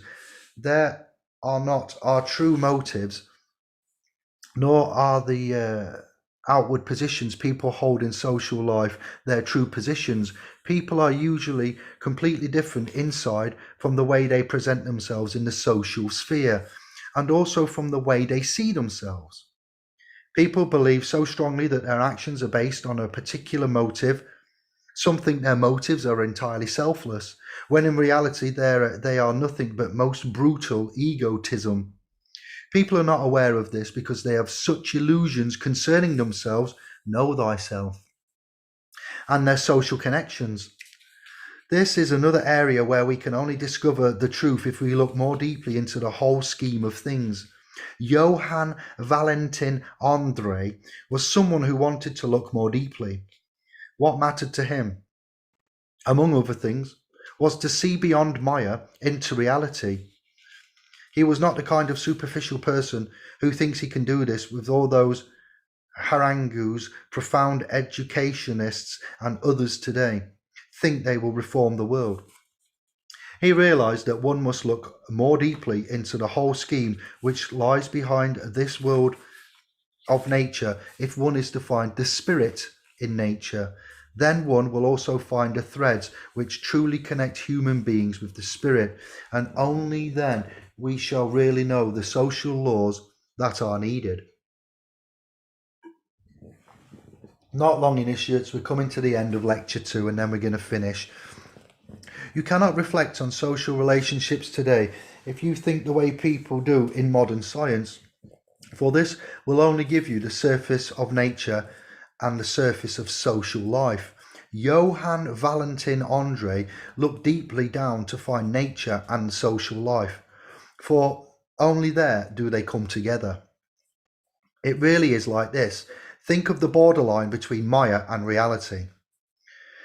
There you have a peephole on nature on the one side and a peephole on social life on the other, and you have to look deeper before you realize that they only actually meet a long way back.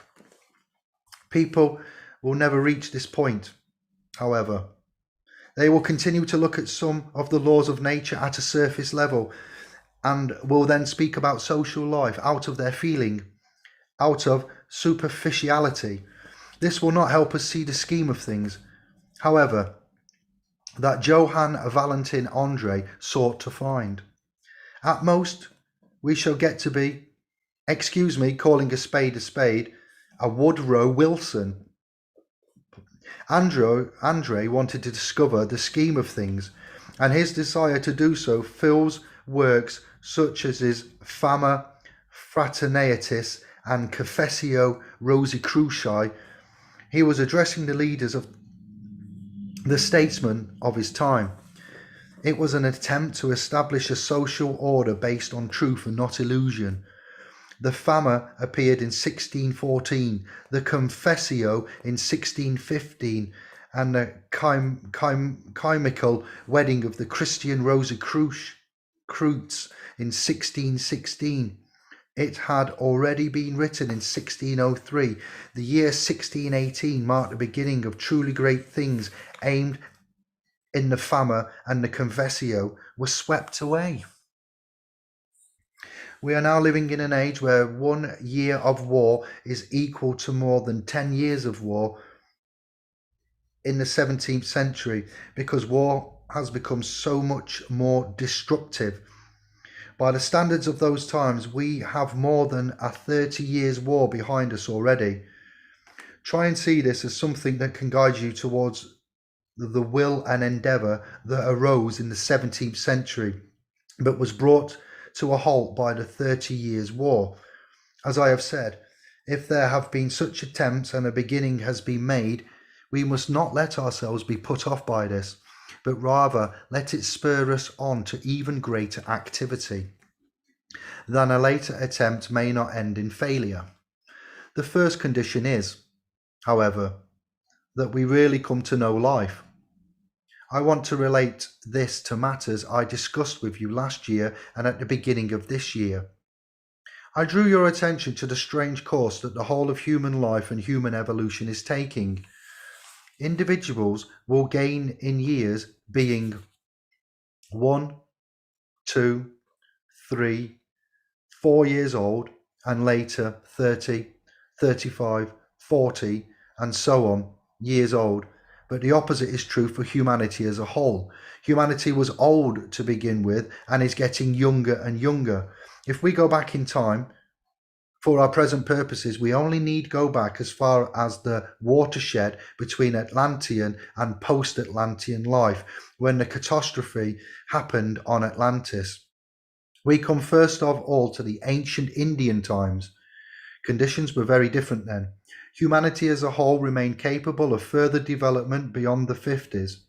Today we are only capable of developing in such a way in childhood and up to a certain time of our youth. For only then is our physical development directly connected with the development of soul and spirit. And the two run parallel. This soon comes to an end, however. In ancient Indian times, development and soul and spirit continued to be dependent on physical development until well into the 50s. People went on developing the way a child develops, and this only came to an end when they were old men and women. This is the reason why people looked up with such humility to old people.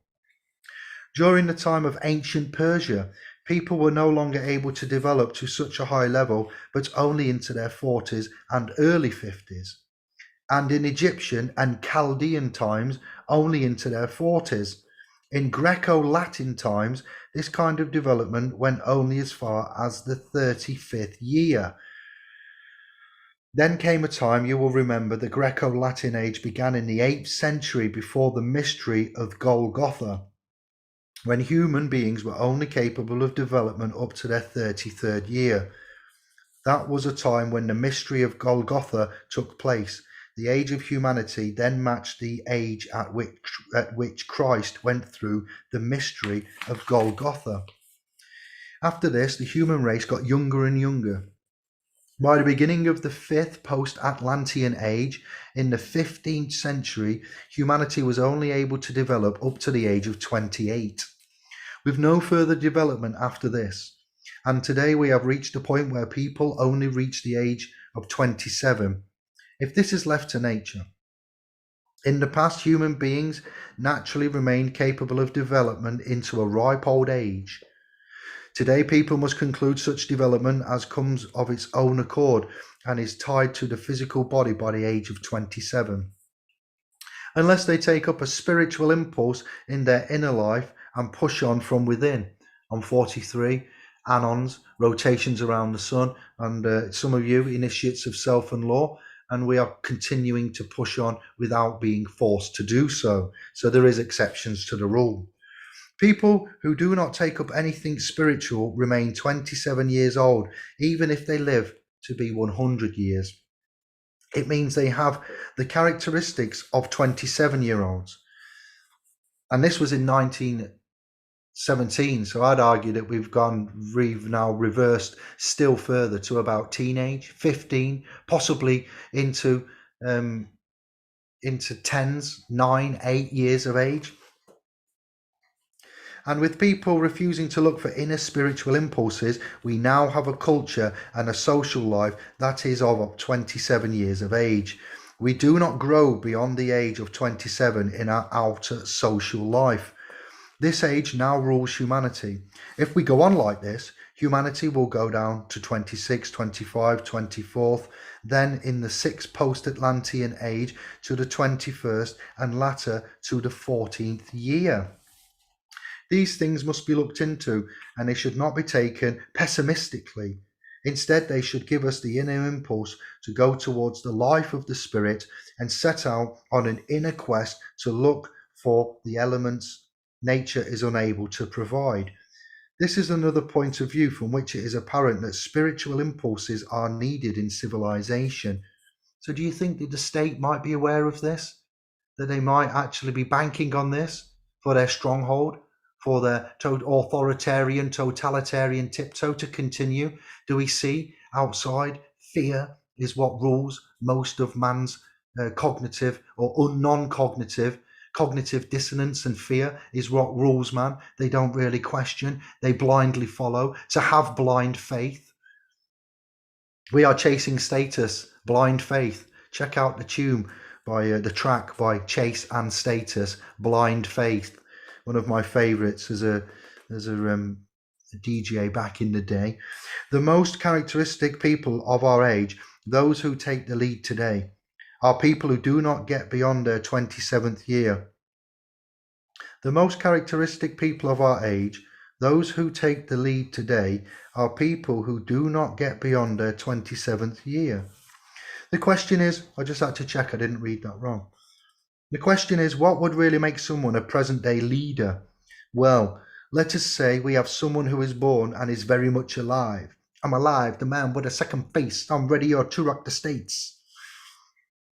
Sorry, that was another one. Stretch and Vern, I'm alive. That was a good little. Sorry, who does not take in much by way of tradition, but only what comes by nature, without undue influence from outside. This individual would be very much determined by what comes of its own accord, substance over the form. Accept everything, but we believe nothing until we research it. Education usually gives colour and nuance to this in most people. But let us take a really typical individual who essentially shows only the characteristics of the present age. Someone born into poverty, perhaps not given an education that puts much emphasis on tradition, but from who would only be influenced by whatever arises from circumstance.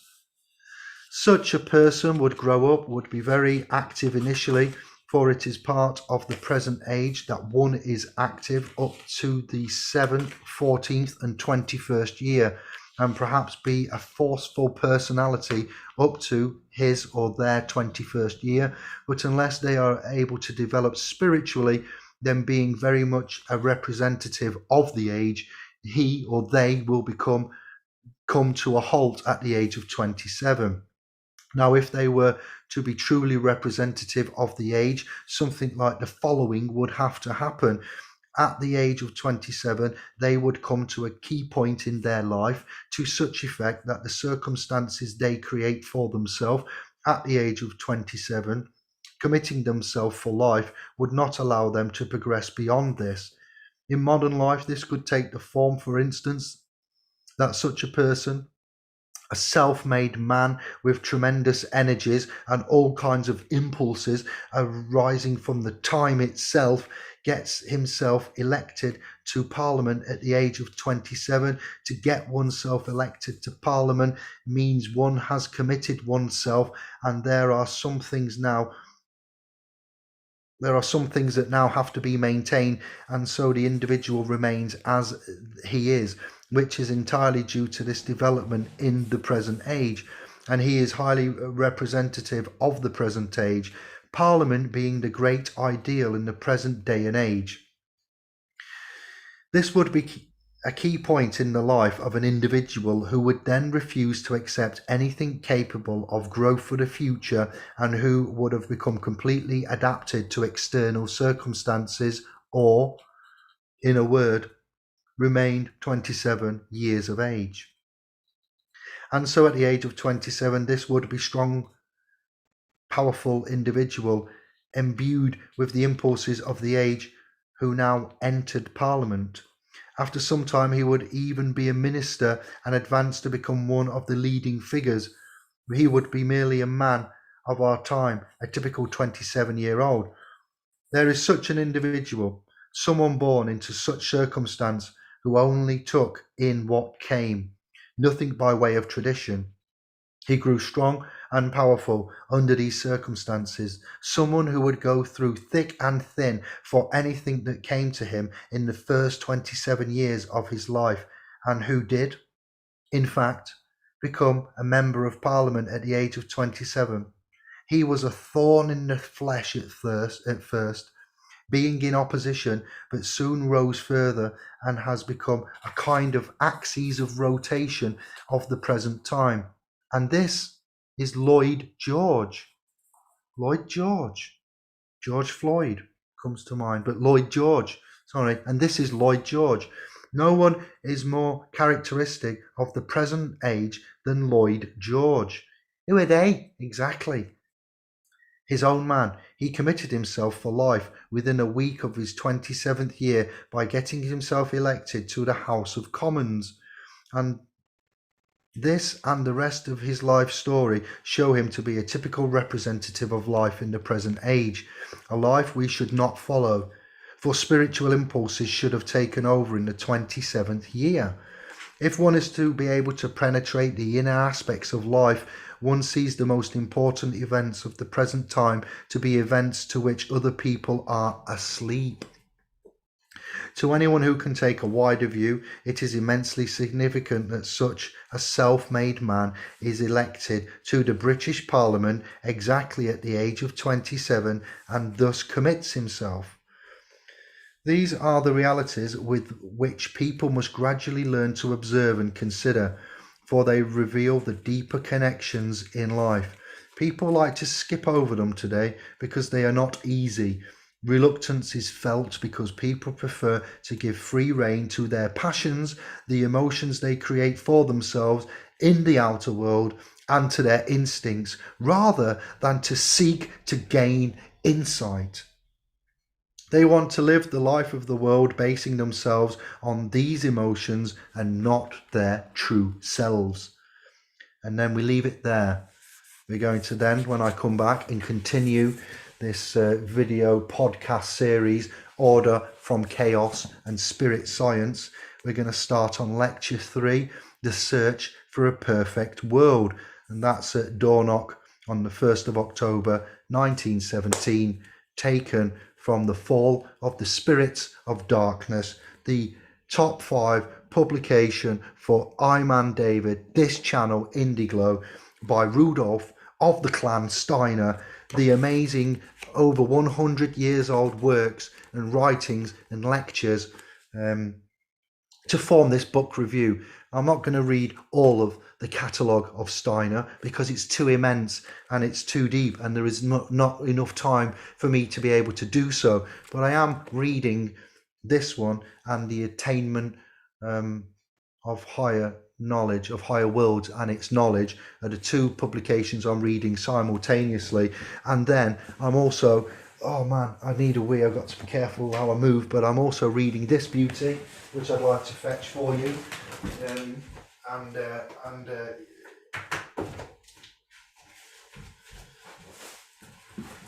Yeah.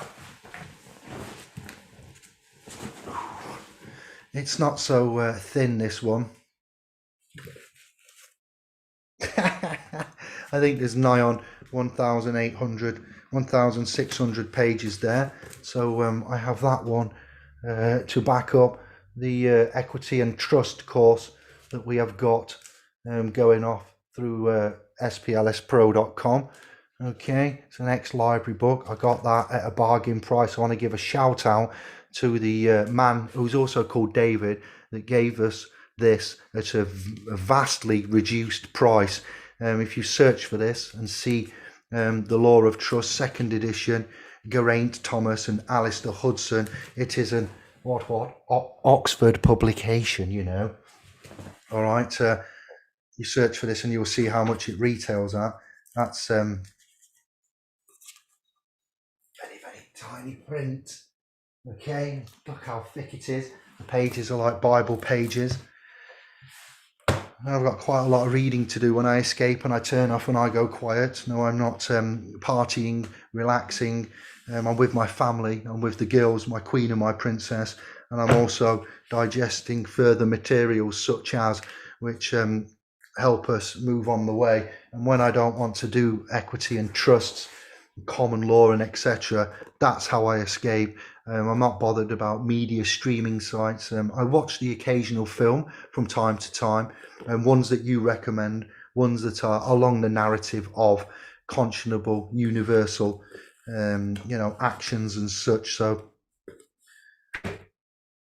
we're going to finish with a repeat of what I read out at the beginning, my bookmark, which I've just failed to bookmark.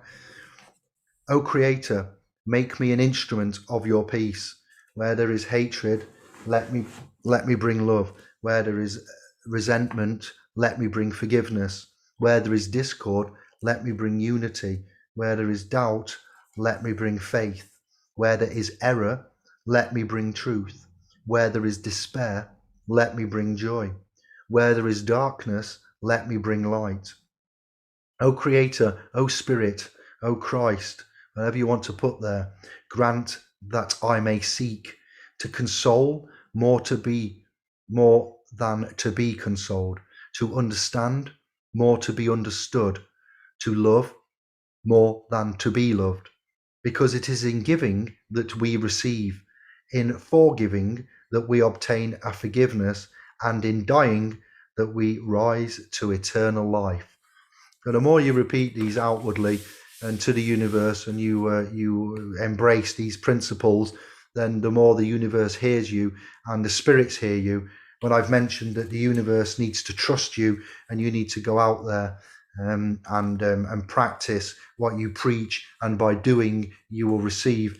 It's the quantum laws.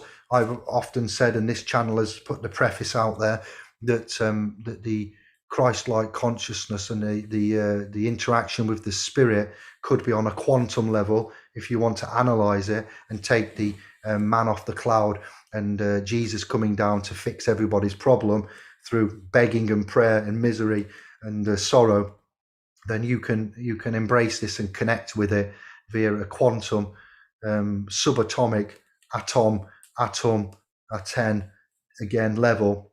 And that's how it works. It's simple. It's not so much a secret. It's just a methodology, a mythology, a mysticism of which has been kept occult, secret.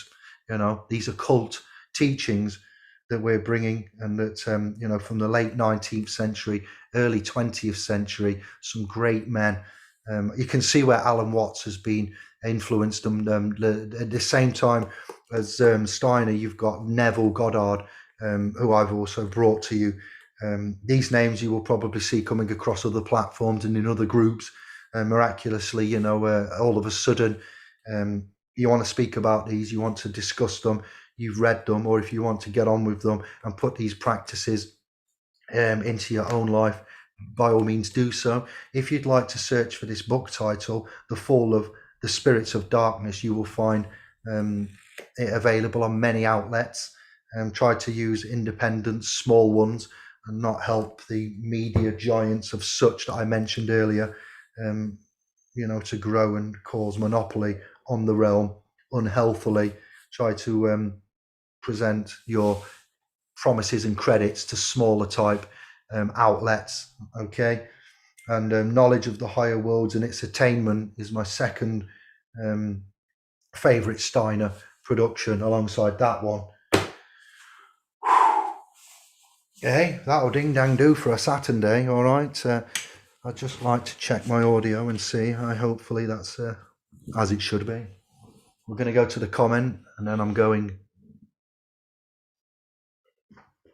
and you'll see me through messages, telegrams, and through the private domain.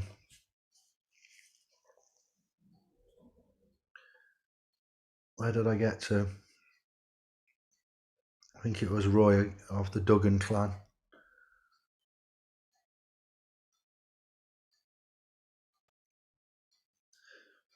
Order from chaos and spirit science is what I've called that, because there is a new world order. From the chaos will be the new world order, but there can be order in the world, and it can be a new order coming, but we shall not let the authoritarian, totalitarian tiptoe dictate through our ignorance and fear what that new world order will be. And we reference the Middle East and the Taliban and such groups and movements, independent Islamic movements, and the way that terrorists are in talks with the very people that said they wouldn't negotiate with terrorists.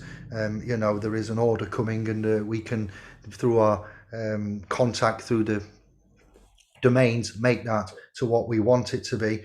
If we all had a decent education and a bit of knowledge in these key areas, and help spread this, then I don't believe the world would be as bad as it actually is, as Rudolf has put there. Rudolf Steiner could fill a library with his thinking. Yes, Sherry, indeed, absolutely. Massive, huge, gigantic, overwhelming, brilliant, and none of us hardly have heard of this name.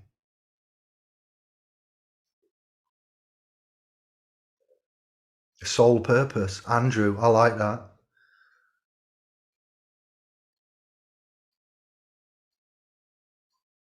I split into creating, building, family, carpentry, seeds, bees, fruit, positive universe with mirrors, astral action, reaction with positive flow, with I.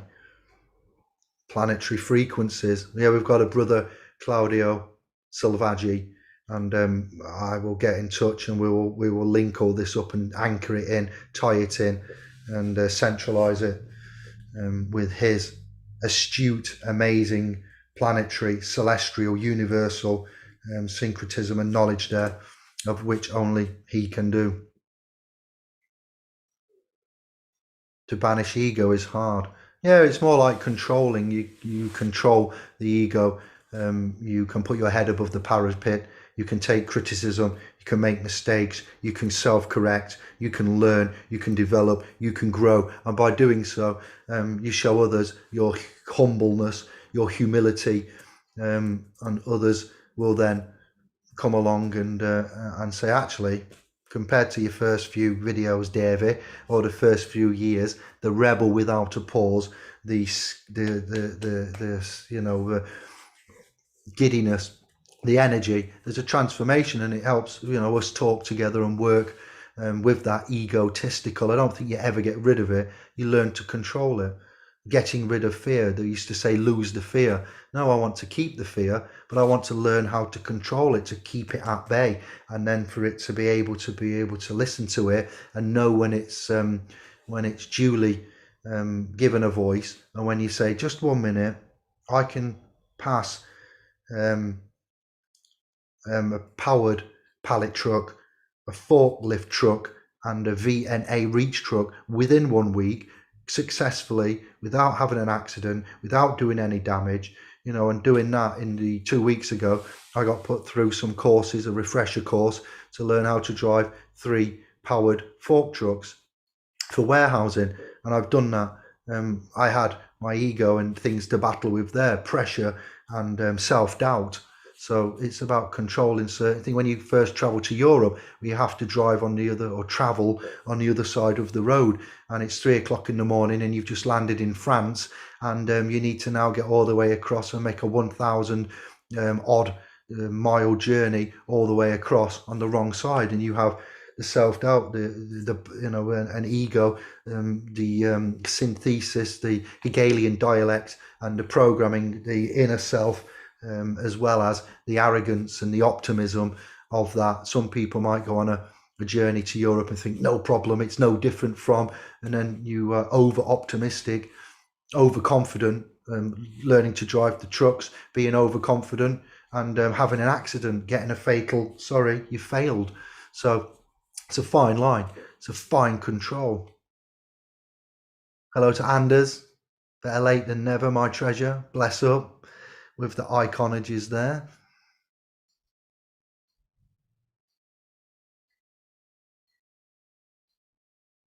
Yes, Jerry, thank you for that. We don't need mediators. We have a direct connection. Call and you shall be heard. Knock and I shall open the door. Thank you, Jerry. Bless up. Nice to see you.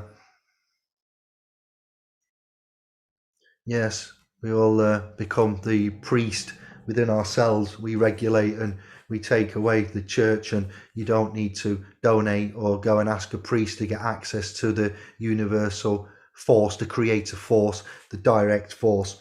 You interact with that. We're all in a church and being judged in our own church, and we've got the temples right here. We're all in a court every day, the court of the universe, and we're being judged by our actions and what we do. Actions speaking louder than words, words being our bond, though. Words are very powerful, and the pen is mightier than the sword. Words. So laughter, slaughter, laughter with an S in front of it. Those that laugh, slaughter themselves. 7. Many of what he is saying was covered by 12 Jewels, a UK hip-hop collective consisting of Asian and Mad Preacher who dropped many of this type of knowledge. Right, so that's when, if that's been said by 12 Jewels, did 12 Jewels exist before 1917? If not, they've been influenced by somewhere. Oh, I'm going to check them out. Thank you very much, 7. So I've made it obvious where the source of the information for this book review is going, and there will be more starting at chapter 3 when I get time and caught up with stuff. I'll try and do that on a regular basis, so keep an eye out for your notifications. If you haven't subscribed, please subscribe and thumbs up if you enjoyed that. Share this with others that are looking for answers, pathway, equilibrium, balance, hope, and etc. I'll like to meet them and say thank you in advance for doing so. 27 Club, Amy Winehouse.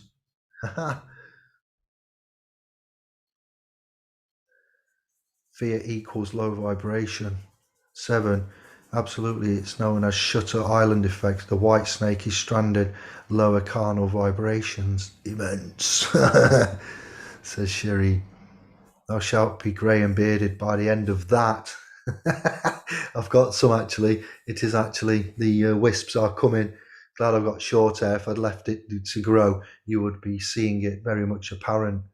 St. Francis of Assisi prayer. Or Assis, but I think you mean Assisi. I'm not sure. What's that? I'm going to allow your message there. Thank you. I believe we should speak. truelydaniel@gmail.com. Also check my channel, old vids. I will do so. Thank you very much. We will do so. David@splspro.com. You can go and look at my other videos, this channel's videos, look at the description, and you'll find all the links to Telegram and the backup YouTube channel, SPLSPRO, and the Facebook is through our domain, so you can contact me, join our Telegram groups through the links in previous video description. If you go to the channel and have a look, it might not be on the most recent, but a few backwards, you'll find in time that all the links and the contacts are there. And I will look at this later on once the video has been encoded and uploaded. I noticed a similarity between Neville Goddard and Alan Watts in the way they present. Their voices are very similar. They are indeed. What? Old fellows of the time. You're welcome, one and all. And Cherie, true chaos equals natural law. Ego laughs in a Watts maybe. Sabbath is today. That's right. Indeed it is. Well, it could be. It could be for many, not for all, but for some who interpret the messages. I plant positive seeds to mature in both brain hemispheres. My brain didn't care. Get in.